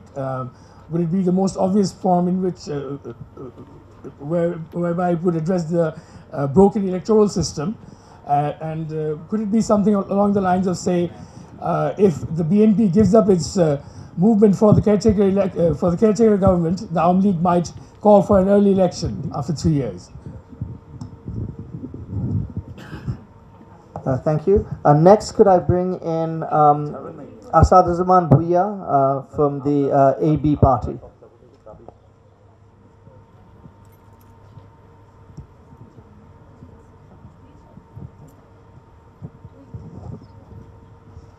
Thanks everybody. Thanks Dhaka Tribune and Norwegian Embassy. Few comments, and if the panelists would like to respond to any of those. I think the crux of the crisis for the next 5 years or so is getting back legitimacy of the regime. I, and like many others who could not vote in last 15 years, in a proper, credible electoral system, that will bring back every other agendas to be fought back on the ground. We have seen in last few weeks or months, on the Burma front, the regime failed to take any bold actions because it was taken by surprise, unprepared. Shahryar Bai was in charge in the ministry back in those years in the past. The reason was simply legitimacy does not allow, the lack of it, doesn't allow the regime to take any bold decisions. So I think that whatever you have seen, this so-called the narrative of development, you have seen it in the 60s and 70s. Why during the Ayub Khan's regime, tremendous development happened. Tremendous development happened. Industries, heavy industries, unemployment reduced. Bengalis got into jobs in both military and civil bureaucracy. Mr. Chaudhary was here, he's a CSP officer at that time. So why we fought? Why there was the need for a 6-point demand by Bangabandhu? Why there was a struggle? Why our forefathers had fought? For development? Of course not. It was for democracy. It was for good governance, accountability, rule of law, to have a government which would be voted in by the people. So sadly, that everybody is talking about development issues without cracking the point. We could not vote. And that's what brings us all here to talk about. And no other agendas would be sorted out. Asylum cannot be sorted out without having a legitimate government. Quick rental, loot and plunders cannot be sorted out without having a credible government. Billions of dollars looted out, laundered overseas cannot be sorted out. Our ministers having 300 flats in London and few others in Manhattan cannot be sorted out without a credible, legitimate regime in power. That's the crux of it. Nothing would be sorted out. We had fought out that development narratives in the past. Democracy is the crux of 1970 war. My father, and like many other of our forefathers, had fought for it, not for bridges, canals, under the river or over the river. Doesn't matter. Thank you. Thank you very much. Alicia?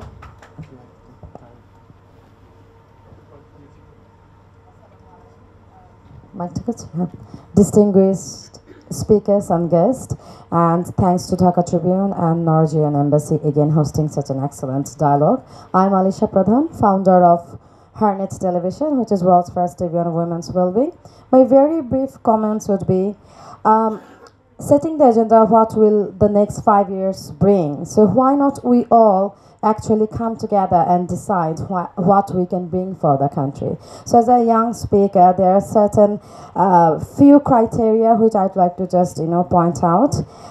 Number one, accountability. I think that's where we all seek. Definitely given the government for the longest term, I believe a little bit of accountability definitely would help, so we all can spear ahead of all these allegations and everything. So who is going to take the accountability? That's a question, since we don't have a very strong opposition party. And I believe, can there be a system, a scheme, something that can help to bring that, where we can actually have all these representatives of the government by the hook, so we can definitely charge. That's number one. So I'd like to ask that to Dr. Nusrat or definitely Mr. Shahryar to answer on that. I have another question. As we talk about a huge number of foreign currency are going out.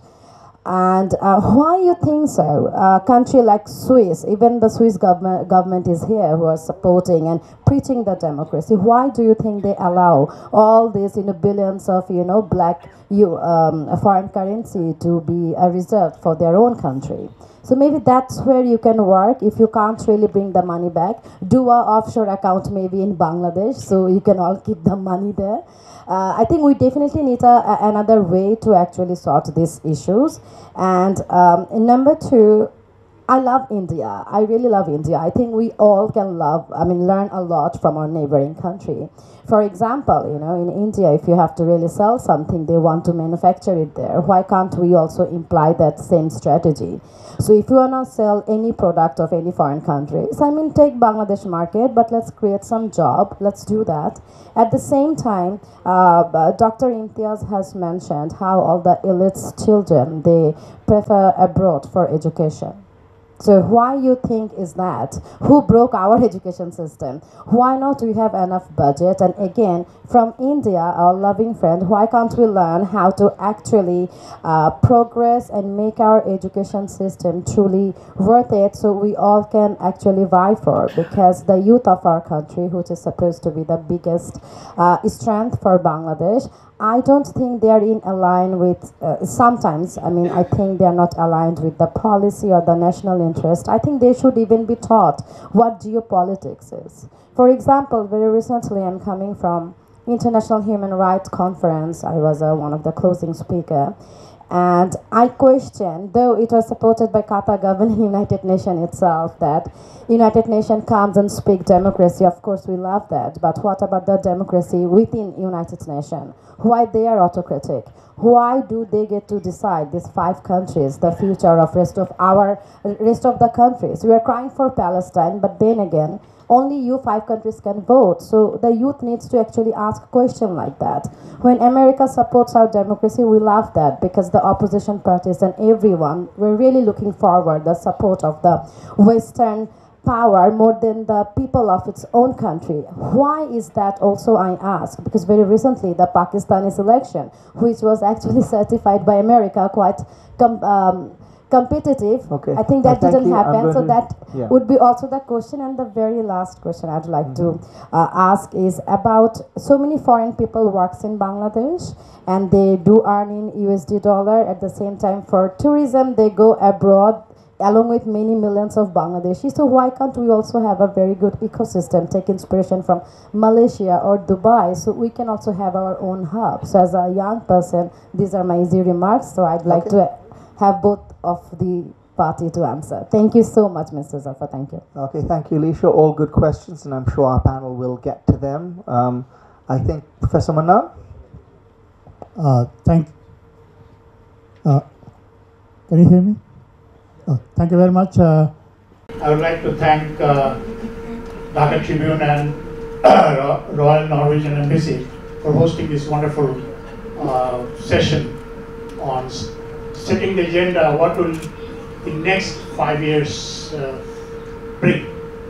Well, my name is Abdul Manan and I'm the former chairman of the University Grants Commission. First of all, this sort of a seminar is good in the sense this is not a platform for political debate. We are looking for next 5 years. Now I would like to, because I belong to a generation of 1971, like my dear friend here, Shamsher Mubin. When 71 ended, 72 began, Bangabandhu returned from Pakistan via London. The talk was, we have Bangladesh, then what? There were 2 economists, one from Norway, his name was Just Farland, and the other one was from England, Britain, John Parkinson. They came to assist Bangladesh Planning Commission to set up the agenda for next 5-10 years. After they went back, they wrote a book called Bangladesh, a Test Case for Development. We were talking about the future of Bangladesh. Now we are not talking about that 50 years, that's gone. Now we are talking about next 5 years. Next 5 years will be very challenging because we have become part of the global system. If Americans are not buying our garments, we are not selling.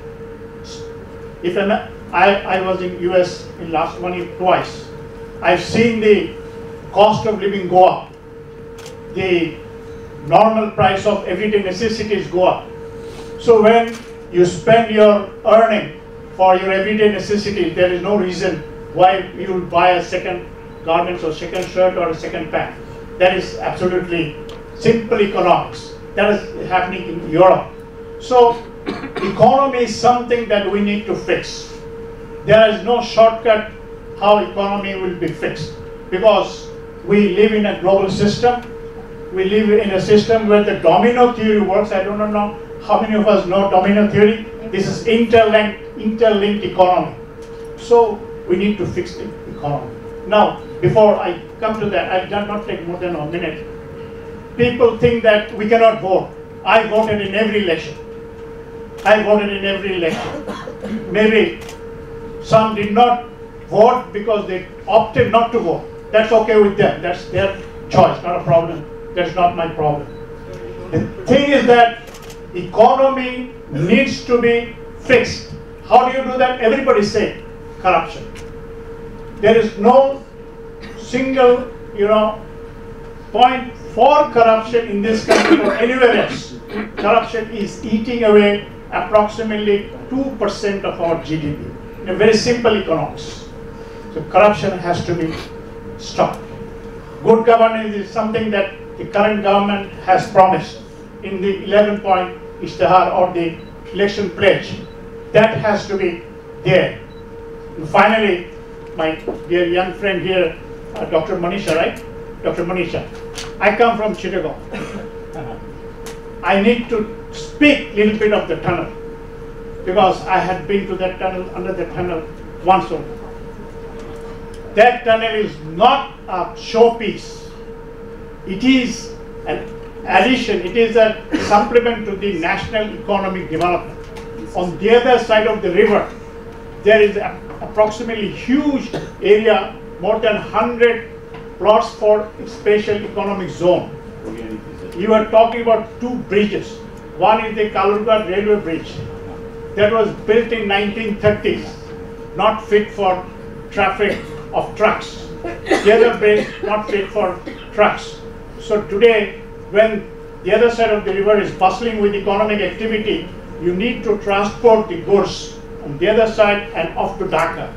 That is the primary reason. That is not for private cars or anything else. We raised the same question when we were building the Podda bridge. Who needs the Podda bridge? Now we know who needs the Podda bridge. We'll soon see who will need that tunnel. With these few words, I would like to thank each and every panelist for being very objective in their remarks. Maybe some of us will disagree, but that's fine with me. But I think we are speaking for the country, not for ourselves, not for any particular government. Thank you very much. Thank you, Naveen.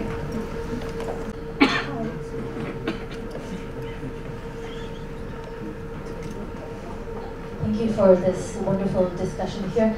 In the interest of moving ahead, what will the next 5 years bring? I think I want to focus on the three main challenges that I hear coming out of the panel: democracy, secularism, and the economy. But I don't think I will really talk about the economy, because we cannot reform our way out of the challenges that global capitalism puts onto us, nor is it an easy fix to think through corruption and how interlinked corruption is with capitalism also. So in the realm of democracy, I mean, we've already had an election. What is it that we can do to move ahead? I think there are a few things, right? We can think about party reform, we can think about democracy within political parties, we can think about political institutions that we have that also suffer from a democratic deficit. These political institutions need to be democratic and representative also. So there are these very specific things that we can actually do in order to keep the spirit of democracy alive while we are within this realm of authoritarianism, right? There are, of course, challenges to secularism. We live in a world where polarization seems to be all around us, not just here in Bangladesh, but across the world, in India, in the United States, and and we have successfully imported a healthy dose of Islamophobia from the United States, thanks to the war on terror, thanks to Indian Islamophobia also. And I think there's a way in which we have allowed outsiders to define what Islam means for us. It's perhaps useful to think about what Bengali Muslimness had meant, that Islam in Bangladesh, in Bengal, in this deltaic region, which we might actually think of as one of the early cosmopolitan spaces, a place where we've seen syncretism. Religion is not just one thing, Islam is not just one thing. We have had the capacity to be inclusive. So we might even think of syncretism as our form, our indigenous form of secularism, and keep faith in that. But that is not to say that there are no challenges, right? But some of those challenges are also structural. Why do we have a three-tiered education system that keeps reproducing the kinds of bodies that we find useful to scapegoat as threats, as religious threats, or as Islamist threats? Why is it that we allow funding from the Middle East to build mosques and madrasas here, which bring along with them an orthodox Islam, which contradicts the kind of inclusive, syncretic Islam that we've been used to? That is what is foreign to us. So in that sense, I think if we are to bring back democratic principles, bring back secular living, then we need to go back. I think at the risk of sounding reactionary, we need to sort of remember our roots and think about how we've actually always been open. We are a frontier region, if you will, right? We have more borders than all of our districts except for Dhaka is a frontier district, right? So we have a certain kind of cosmopolitanism that is true in frontier society. So we need to think about what makes us us, and figure out what democratic principles, what secularism means for us. Because I think we have it there. And the way in which geopolitics, global politics works is to sort of pigeonhole us into specific roles that I think we need to come out of. Thank you. Thank you, Ms. Murshid. And time for one last question. I think it's... Okay, sure. Okay. Then after that gentleman, we'll go with you, and then we'll go back to the panel. Super. Please. No, I'll pick her. Okay. Thank you very much. Just for such a beautiful program. Now about setting agenda, strategic issues. So there, one of the geopolitical futures, one of the strategists, he has said that the world has become so dynamic, so it's very difficult to forecast. The things are changing every day. In Persian Gulf, a series of wars could not stop the Persian Gulf or that area. But one Houthi coming from nowhere, it has closed the Bab el-Mandab and the thing. So it was not even a thought or could not be conceived. Right, coming to the issues, I'll talk about the issues which are with us. One of my friend, he was running for the election. So he went to the nook and corner of his constituency and all. So I say that, what the people say to you? So he gave me a list, long list of their demands, which all boils down to the local government issues. Bridge, culvert, school, madrasa, this, that. Nothing about the constitutional duty of an MP. So that's, I'm sure it is reflected in the parliament. When the 7 minutes is given, the MP speak, and the speaker says 2 minutes to go, then he says, no, I have not told about my own constituency. And when he speaks about own constituency, It is again the local government issue. So across the political divide, do you think that the issues which bother the people that can be better solved by the public, the local governments? Is there any program for you to further strengthen or to remodel so that our member of parliaments do their constitutional duty and the local bodies they do their duties which is already ordained? Next thing is the thing which are bothering is the energy security. Is criticism, the gas price and the electricity price is going up. Government has laid out a plan of 3 years how they are going to adjust it. My question is to the Shama Obaid. I'm sure you will have a brilliant answer that this can be done. But do you have a party forum analysis on this issue? How, if now there is a change of government, you are in charge, what differently you will be doing for addressing this issue? At the party forum, have you been discussed, and if it has been done, will you air it so that we know exactly that this is the issue and this is how you are going to fix it? And the last one that I'll talk to Dr. Manisha. It's nice to listen to you, because we are familiar with the speeches, rhetorics of the mainstream politician. We know what they talk or what they do. But your brand of politics, that is, stirred into romanticism and a very good thing. But it is getting so fractured. It's difficult to find out this ideology even. And even if you talk about the ideological sources, the China is producing more billionaires than the Western countries, and Putin has other formulas. So the ideological sources are also gone. So how do you empower your leftist politics so that we know something good about people's empowerment, people's thought outside the mainstream rhetorics? Thank you.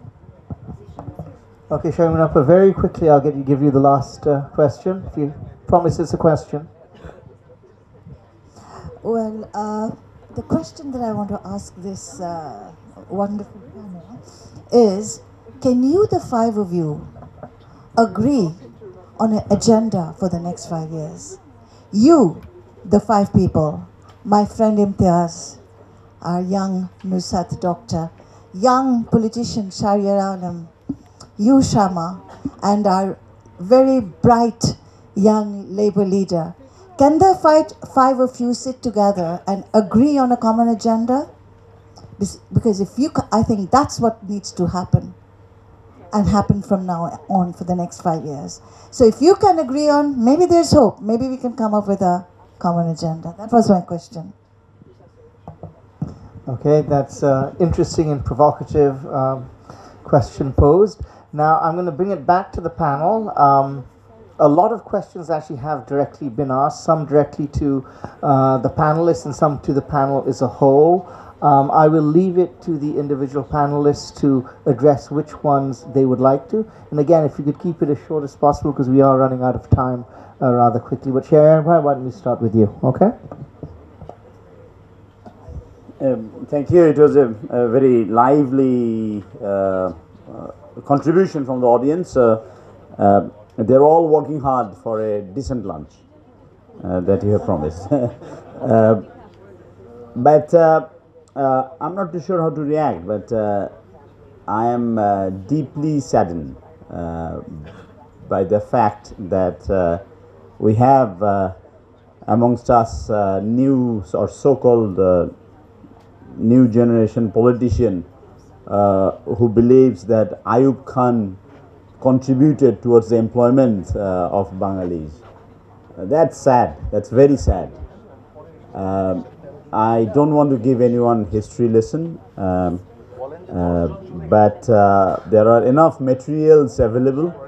I think we need to do justice to this generation by portraying and getting that chapter or that part of our history, national history, loud and clear.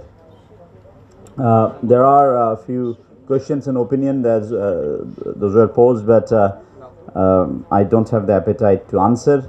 Those were settled. I really fought for my election from a constituency that was known to be a stronghold of the other political parties, and without a single incident that can be termed as dispute or influence. We had 53.6% voters who went on to cast their votes. 53.6. I had now I don't want to indulge. I mean, but let me use this one sentence at least, that I had strong political opposition in the region from my own party, and they were doing everything possible. So there were plenty of television cameras and journalists, but they couldn't identify or find one single lapse as such. Apart from one or two physical skirmishes, that took place well outside of the periphery of the polling center, let alone the ballot boxes or the ballots itself. And 53.6% casting would mean, in a way, if you want to, some can term it as oversimplification, that the other political parties who didn't participate in the election had no impact in voting, because there were 53, which is more than half of the people voted regardless of their participation in the election. So I think it's futile, it's waste of time to discuss, and we see, with all due respect to our friends from, let's say, at least BNP, all the other political parties cannot secure their deposits, election deposits. Now, the invention that came from Prime Minister Sheikh Hasina herself, we have stopped hand-holding some other smaller political parties. Forgive me for saying it, and that's why they are not in the parliament, because Awami League decided to make it absolutely a free-flow election. Now, if BNP participated, of course, they would have won number of seats or significant number of seats, or even, who knows, pull out a surprise as they did in Pakistan. But the voices are louder from those parties যাদের জামানত বাজেয়াপ্ত হয়ে যাবে নির্বাচনে দাঁড়ালে, তাদের নির্বাচন নিয়ে এত মাথা ব্যথা আগ্রহ কারণটা it's just defaming the government or criticizing the government or the parties. Apart from that, I cannot think of anything else. Now, Mr. Sadat, you probably came in a little late because you went to Colombo, right? No.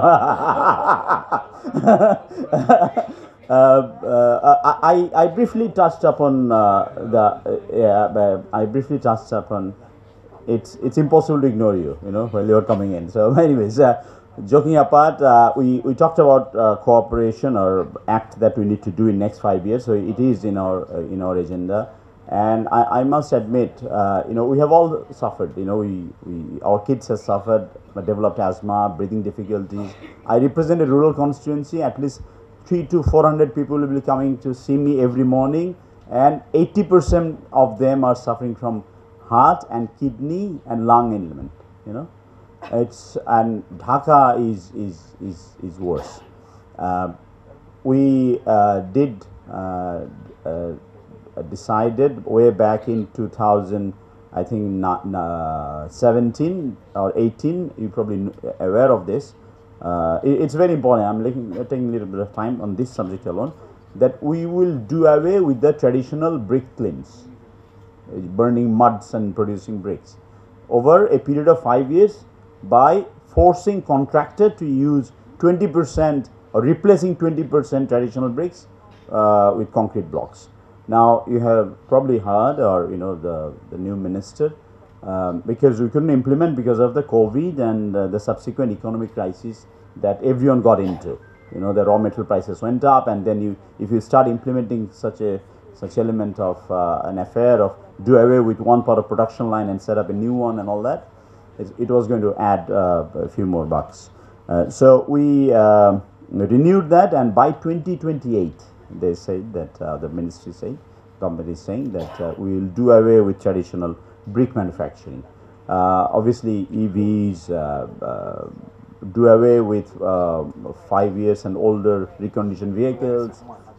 Some of the measures that was taken place, but our new emission, CO2 emission, has superseded those efforts or the gain or little gain that we had. But we all need to act together. Definitely, no denial. I mean, that's the first and foremost. Humbly, I'd like to remind. I know Vietnam is a very good example.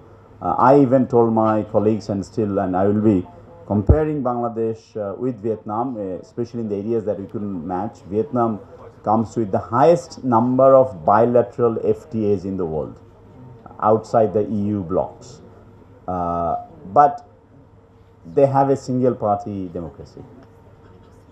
And I don't want to open a Pandora's box here once again.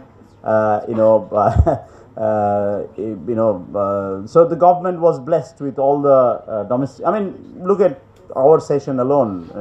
Zafar is trying hard to keep the time for last 2.5 hours. That has overshooted 30 minutes already. I think 30% or 20% of the speakers spoke about the past election, and someone actually went to the length of suggesting if BNP gives away the demand of a caretaker government, whether an election in 3 years in discussion. No, it's not. We are not going to do that. Surely, I mean, we are open. We can discuss, as Ms. Murshid, Dr. Murshid said, that whether we want. But you need to give us option. Otherwise we will struggle. But of course, we have all the intention. But I think one of the biggest challenge in next 5 years, I didn't necessarily list them all out, but through the contribution and opinion that rings the bell is well identified by World Economic Forum in the last Davos, is to deal with misinformation and disinformation. That's very much at large here in this room also. And I think we need to address that as well. I don't want to take more time. There were questions and opinion that was answered by the audience itself. But government is using people's money or the revenue, the hard-earned revenue that we do in a diligent manner when it comes to the mega project and all of the mega projects, regardless. Kornufuli Tunnel, Padda Bridge, Metro Rail was heavily criticized by the opposition, and we see there are still, even today in this very room, there are criticism about these mega projects. But we only came to know about the full benefit of it, or we have stopped criticizing only after the full implementation of it. So that's the way it is. I mean, can't help it. It's Bangladesh, the argumentative Bengalis, whether with right information or wrong information. But we will continue to do the thing that we think right, and that comes from the people. Ambassador Saurabh asked about the role of the MPs, and it's actually should be left out to the local government.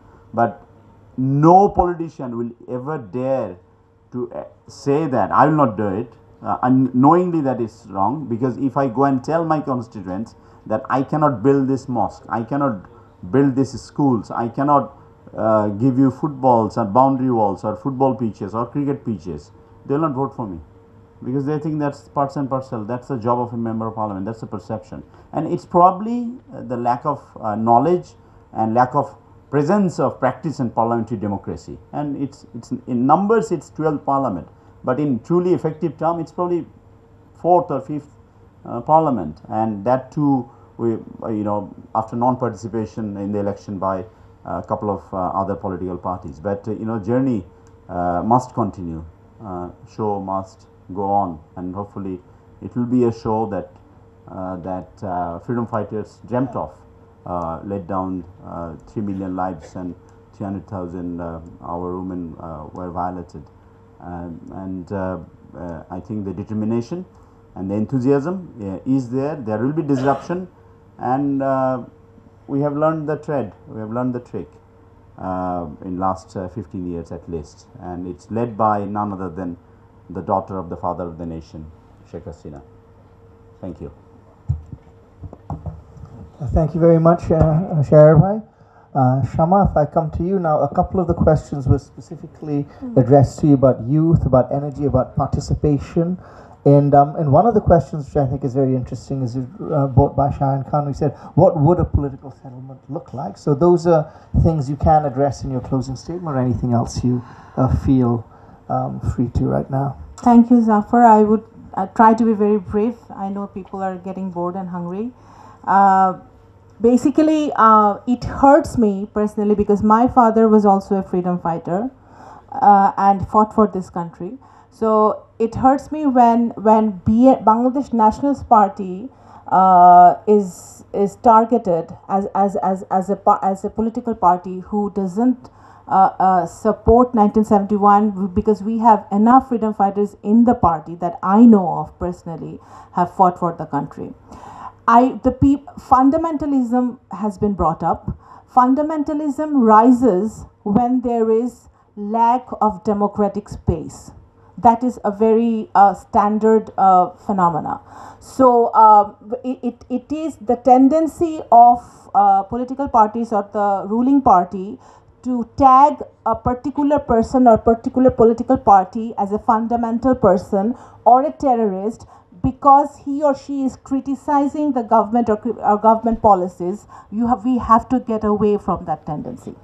If we do not do that, this fundamentalist, I am personally against fundamentalism, but if you do not have a democratic space, if you do not let other people speak or raise their voice or put them in jail because they do not agree with you, that will actually rise the fundamentalism. So this, with all due respect, the people who have spoken about it, I agree with you partly, but the fact of the matter comes back to the original problem that is the democratic space. Few questions were directed to me specifically. Youth, I would like to say that in the first 2009 parliament, BNP was in the parliament, and you do not need to be in the parliament to know and understand what youth is going through. Basically, the youth knows, have been seeing last 16 years the corruption and the human rights violations done by the ruling party. The youth can see how the young generation is going to Bangkok, is dying in Bangkok and Malaysian jungles, crossing the river, looking for a better life. The youth is seeing that not talent and education is not enough. You need to have a 14th generation Awami League background to get a proper job, even in police or anywhere else. So youth is saying that, and we as a conscious political party going to root levels, to the ward level, to address, to listen to the youth, to address these issues, and whenever there is if BNP comes to the government or get a chance to form a government, BNP will implement its 31 point, which answers your question. You have asked me a question on if BNP has a plan on energy and electricity. No, I will personally give you the 31 point. Yeah, we address this because for lack of time, I don't want to elaborate on that, but we have a specific plan to how to fix without increasing electricity price and gas price and energy LPG gas price every other month. How can we actually work on that sector? We have a proper plan in place. I'll give it to you, sir. You can look at that. Can I just finish it? Huh? I will talk to you personally then. Okay. Then another thing is that Ms. Murshid, she asked a very interesting question. I just want to answer that. Even the civil society is polarized in our country. How can you expect the politicians to agree? We do not trust each other. That's a fact. That's why lack of a proper election commission, independent election commission, is such a big problem in Bangladesh, because we don't trust each other. BNP Awami League will never go to election under BNP. So how you expect BNP going to election under Awami League? That's simple as that. So our civil society also needs to agree on certain things, no matter which political platform they come from or the support. Another thing is that development has to be inclusive. You have to think about the madrasa people. You have to think about the all levels of people. You have to think about the female, the gender equality. You have to think about the indigenous people. Development cannot be sustainable if it's not inclusive. And at this moment, it is not. When you have a former land minister siphoning money and building 300 million empire in UK and US, who is actually answering those questions? And last of all, my closing remark is that it is not hard. Mr. Imtiaz said that it's not easy. It is easy. It's just the intention you have to have.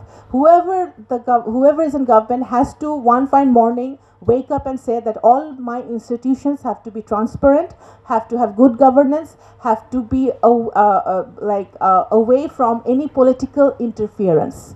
Once you have the proper intention, we can work on it. And I believe the new generation politicians can agree on that. Okay? So, because we are not here to make money. We are here to work for the country, and BNP will continue to do so, will continue to fight for democracy as long as it takes. We don't have a smart Bangladesh, but Awami League has established a smart form of election where every time they wins. Thank you. Thank you. Dr. Manisha? Thanks for letting me speak. I would just like to say that in this state of our country, any criticism that is considered not only anti-state, it's also considered as anti-liberation. Whenever you criticize the state or its policies or its actions, you are tagged, you are branded that you are, of course, anti-liberation, and 1971 is brought, and then you are just standing opposite to it. So this method and this signboarding of the essence of our liberation. Dr. Nuzhat was speaking, and I have great respect for Dr. Alim Choudhury and the other marshals also. But did they dream of this country? Is this the country that they dreamed of? Is this the country they wanted to see with their eyes, the eyes which were brought out by the Pakistani army? Is this the country that they fought for? That our fathers fought for? I don't think so. And I disagree that whenever you bring the signboard of liberation war and you use it for all that money laundering, for all that corruption, for all that justifications of everything, the people don't buy it anymore. It's a failed method. So I've seen that logic or reasoning is quite unnecessary when you have money, muscle and methods of manipulation, because when you give data and you get only attacks, that doesn't actually provide a good discussion. We would like logics and anti-logics, but if that's on the table, then you can get something out of it. So I would just like to respond to a few comments, like there were talks on fundamentalism. I would just like to remind that holy artisan did happen during this regime, and holy artisan was a great event that brought out by fundamentalists. So if you think that this regime is fighting fundamentalists, I would disagree on that, because the Qawmi Madrasa has given not the Qawmi Janani title to our Prime Minister, not for nothing. They are now considered master's degree for their Dawra Hadith, which syllabus we cannot control, we cannot monitor, which we don't know what they are teaching, but we are considered them as master's degree owners. So this is the condition of fighting fundamentalism. And I would also like to remind that Ramu happened during this regime, Shalla happened during this regime, and many other names we can put that happened during this regime. And even a study shows that the minority communities' lands are often grabbed, and this grabbing is not only done by the fundamentalist parties. The ruling party is a major factor in grabbing those lands of those minority people. So, and I would also like to remind, of course, we want a country that is not ruled or that is not affected by foreign powers. We want to decide our own politics. I would agree on that, and our party agrees on that. But I would also like to remind that India is also a foreign power, not only USA, not only UK. So we hope that our government remembers that, because sometimes we don't think that they remembers that India is a foreign country. So that thing is there, and I would just like to say that there was a question to me that we are not followers of any, we are not blind followers of any country. So Russia and China, there's a time when the leftists, maybe they used to follow some methods with blindness, but we think that Bangladesh will find its own politics, and the leftists in Bangladesh will also find in its own way or method of acting. We think that a left and liberal alternate and a proportionate representation system that can be a part of the solution, and that can bring some effective political change in our country. And we are working to build that left and liberal alternate in our politics, and we think that people will rise and voice their demands, and people will be empowered through working for such an alternate. Thanks. With that, I will end my speech. Thank you, Dr. Manisha. Dr. Nasat? Lovely to hear a socialist giving lecture on democracy, though. But I think I agree with most of your points, though. But I was really saddened to hear that young man speak about Ayub Khan's golden decade. He represents in my eye, martyr's daughter's eye, everything that has gone wrong with our politics, with our sense of being a Bangladeshi, with our education system. I would like him to give me some documents of the great development that happened in East Pakistan during Ayub Khan's regime. I think 3 million people gave up their lives for the freedom of this country. Our next generation, party politics is much below the country. Country and 71 is different. No one should use it. No one should abuse it. There shouldn't be any tagging when you're talking for it or against it.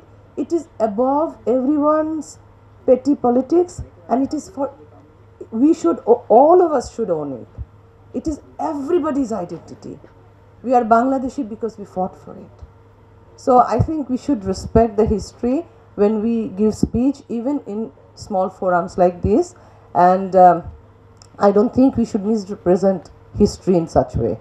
I'm protesting. It's a shame that we have come to this type of speeches from young generation. And otherwise, I think, what the last question was by Madam, I think we can agree.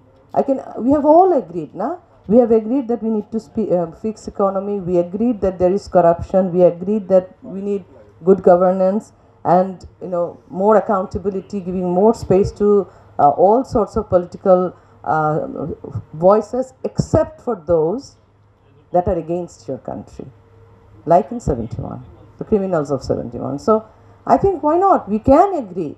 We can also agree to disagree. Thank you very much. Thank you very much. And Press Imtiaz, like I said, you get to close the show. Right, thank you. Is Sharmin here? No, Sharmin left. I left.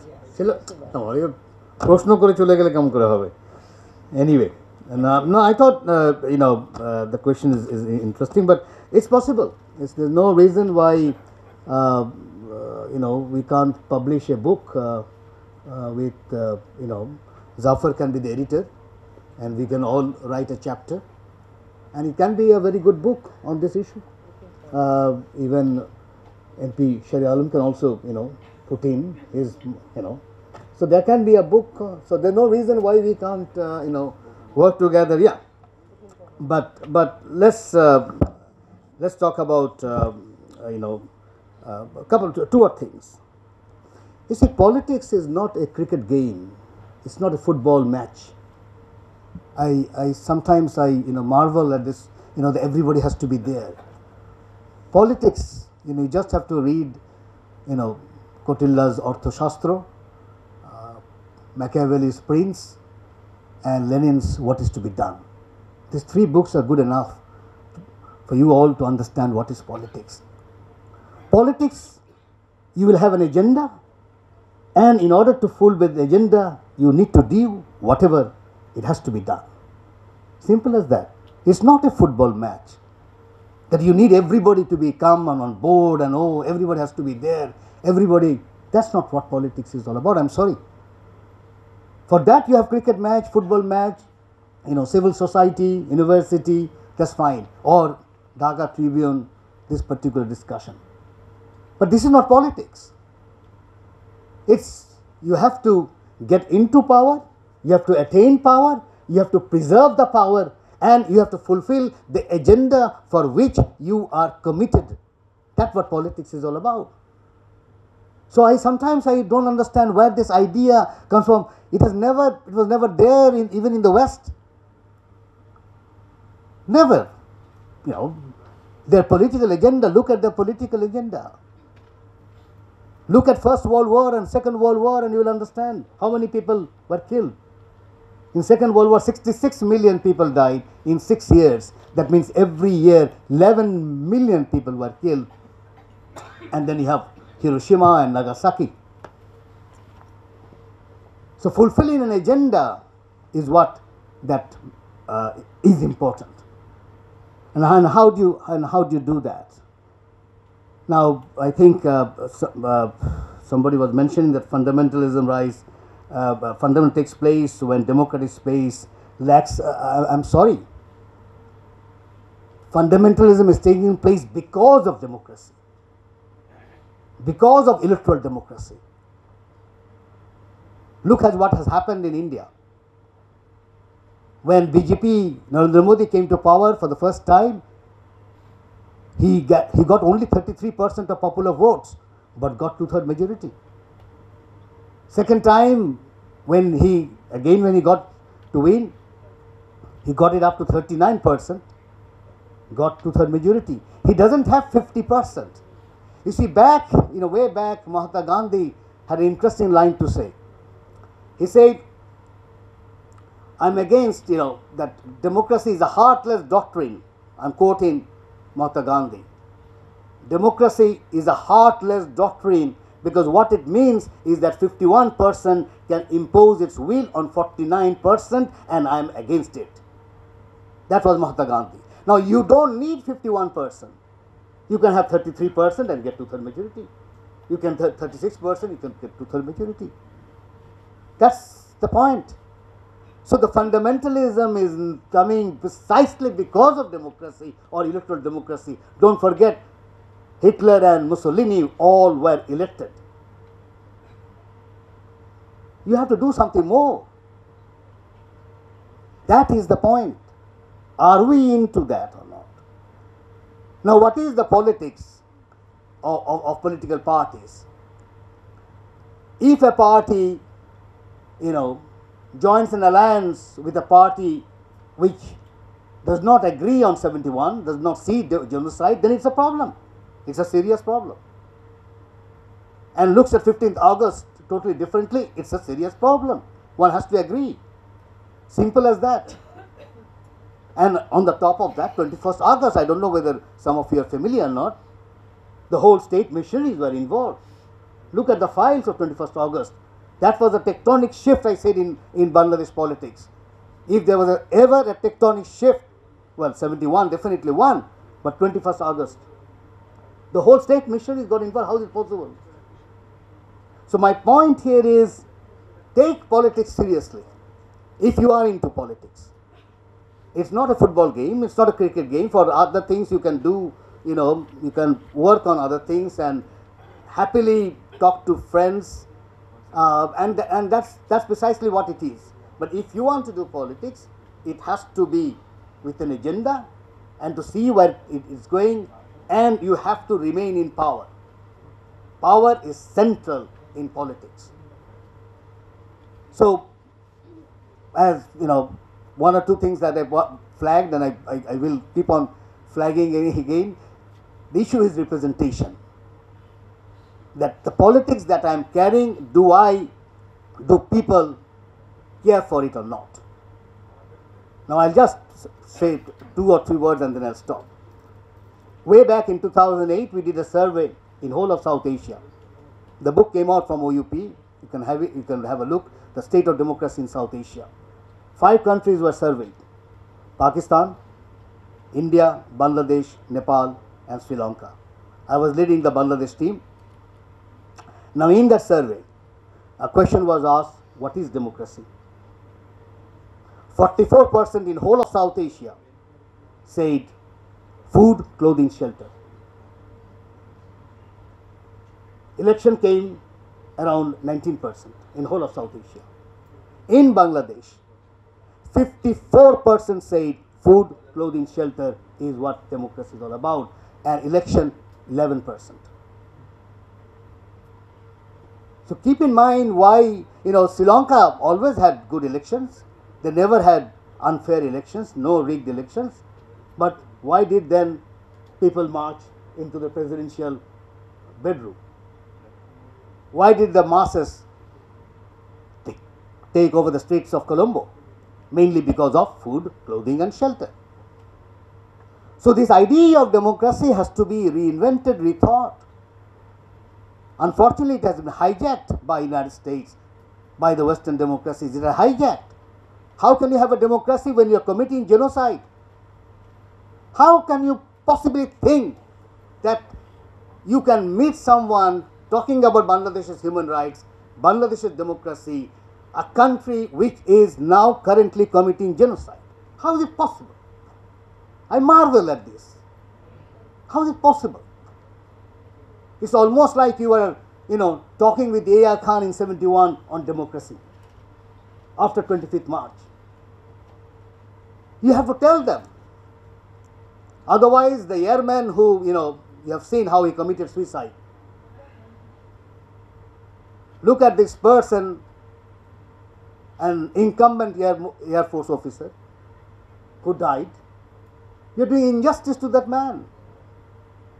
Look at the thousands who are marching in the West. London had 1 million people march. In Berlin, in Spain. So my point, I'm just trying to say, don't take this concept of democracy uncritically, for God's sake. It doesn't help. But you have to tell them that, look, you are committing genocide. Otherwise, you can't fix your own democracy. I'm sorry, you can't fix your own democracy if you keep quiet on that and say, oh no, I need your help because you can put pressure. That's not how you can create democracy. For democracy, you have to go to your people. The people has to be engaged in one way or other. So I'll stop by saying that I do not take the word democracy. I'm talking as an academic here. Please don't take it as uncritically. It's absolutely overloaded, politicized, distorted, deformed, as socialism was at one point in time under Stalin. Look at what socialism had with Stalin. So that's the point, we need to focus on and reinvent people's representation, even if you don't want to use democracy. Thank you. Thank you, Professor Imtiaz. I think it's been a very interesting discussion, and one thing I have learned during the course of the last 2.5 hours is, of course, that setting an agenda, even using Professor Sharmeen Murshid's question, shows us what a challenge it is, because even among the 6 of us here, I think there's very little consensus, there's very little common ground, let alone if you talk to the other people who are there in the audience. Nevertheless, throughout this session, I do see areas of commonality, areas of common interest, which I think provides the basis for us to really move forward as a nation. We've talked about, I think everyone agrees that taking care of the environment and that whatever development we have needs to go hand in hand with preserving the natural environment of Bangladesh, and the two have to go hand in hand, is something which everyone from Shahryar Bhai, who's representing the ruling party, to the opposition parties, to civil society, this is something which can all agree on. We can also all agree on, I think, that there is need for political reform, that the current political situation system we have in place is not really delivering for us as a nation. What form that political reform would take, how it would come about, where we would end up at the end of it, these are all questions we don't have an answer for, but these are questions which I think we all need to ask. And finally, again, an issue which was raised again and again, similarly by people in the government and people who are pro-government, as well as people who are not in the government, as well as people who are more pro-opposition, is that the corruption in Bangladesh is really something that we need to take hold of, because ultimately it is a cost which is being paid by all the Bangladeshi people. It is a cost which is being paid by all of us and is being enjoyed, in fact, by very few. And whether it's 2%, whether it's 3%, whether it's 8 billion, whether it's 14 billion, we don't know the numbers exactly, but we do know very well that what we have achieved in the past 50 years, as great as that may have been, could certainly have been far greater. And what we want to accomplish in the next 5 years, the next 10 years, the next 20 years, corruption is always going to be a dead weight against that. And the more we are able to manage that one problem, the greater we will grow. So I think on these issues there's a great deal of commonality, there's a great deal of consensus, and I also believe that all of us here, whether in the government, whether in the opposition, whether in civil society, we all have a role to play. It is not going to be easy because there is a lot of distrust, there's a lot of division.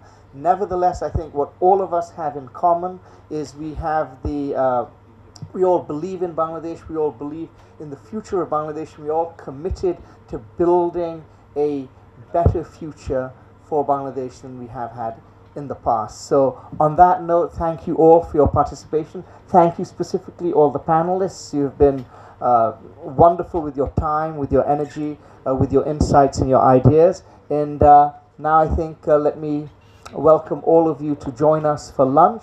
These discussions can also go on if you have the time, because I know that there are many issues which we were able to just touch upon but weren't able to really resolve. So thank you very much, everyone.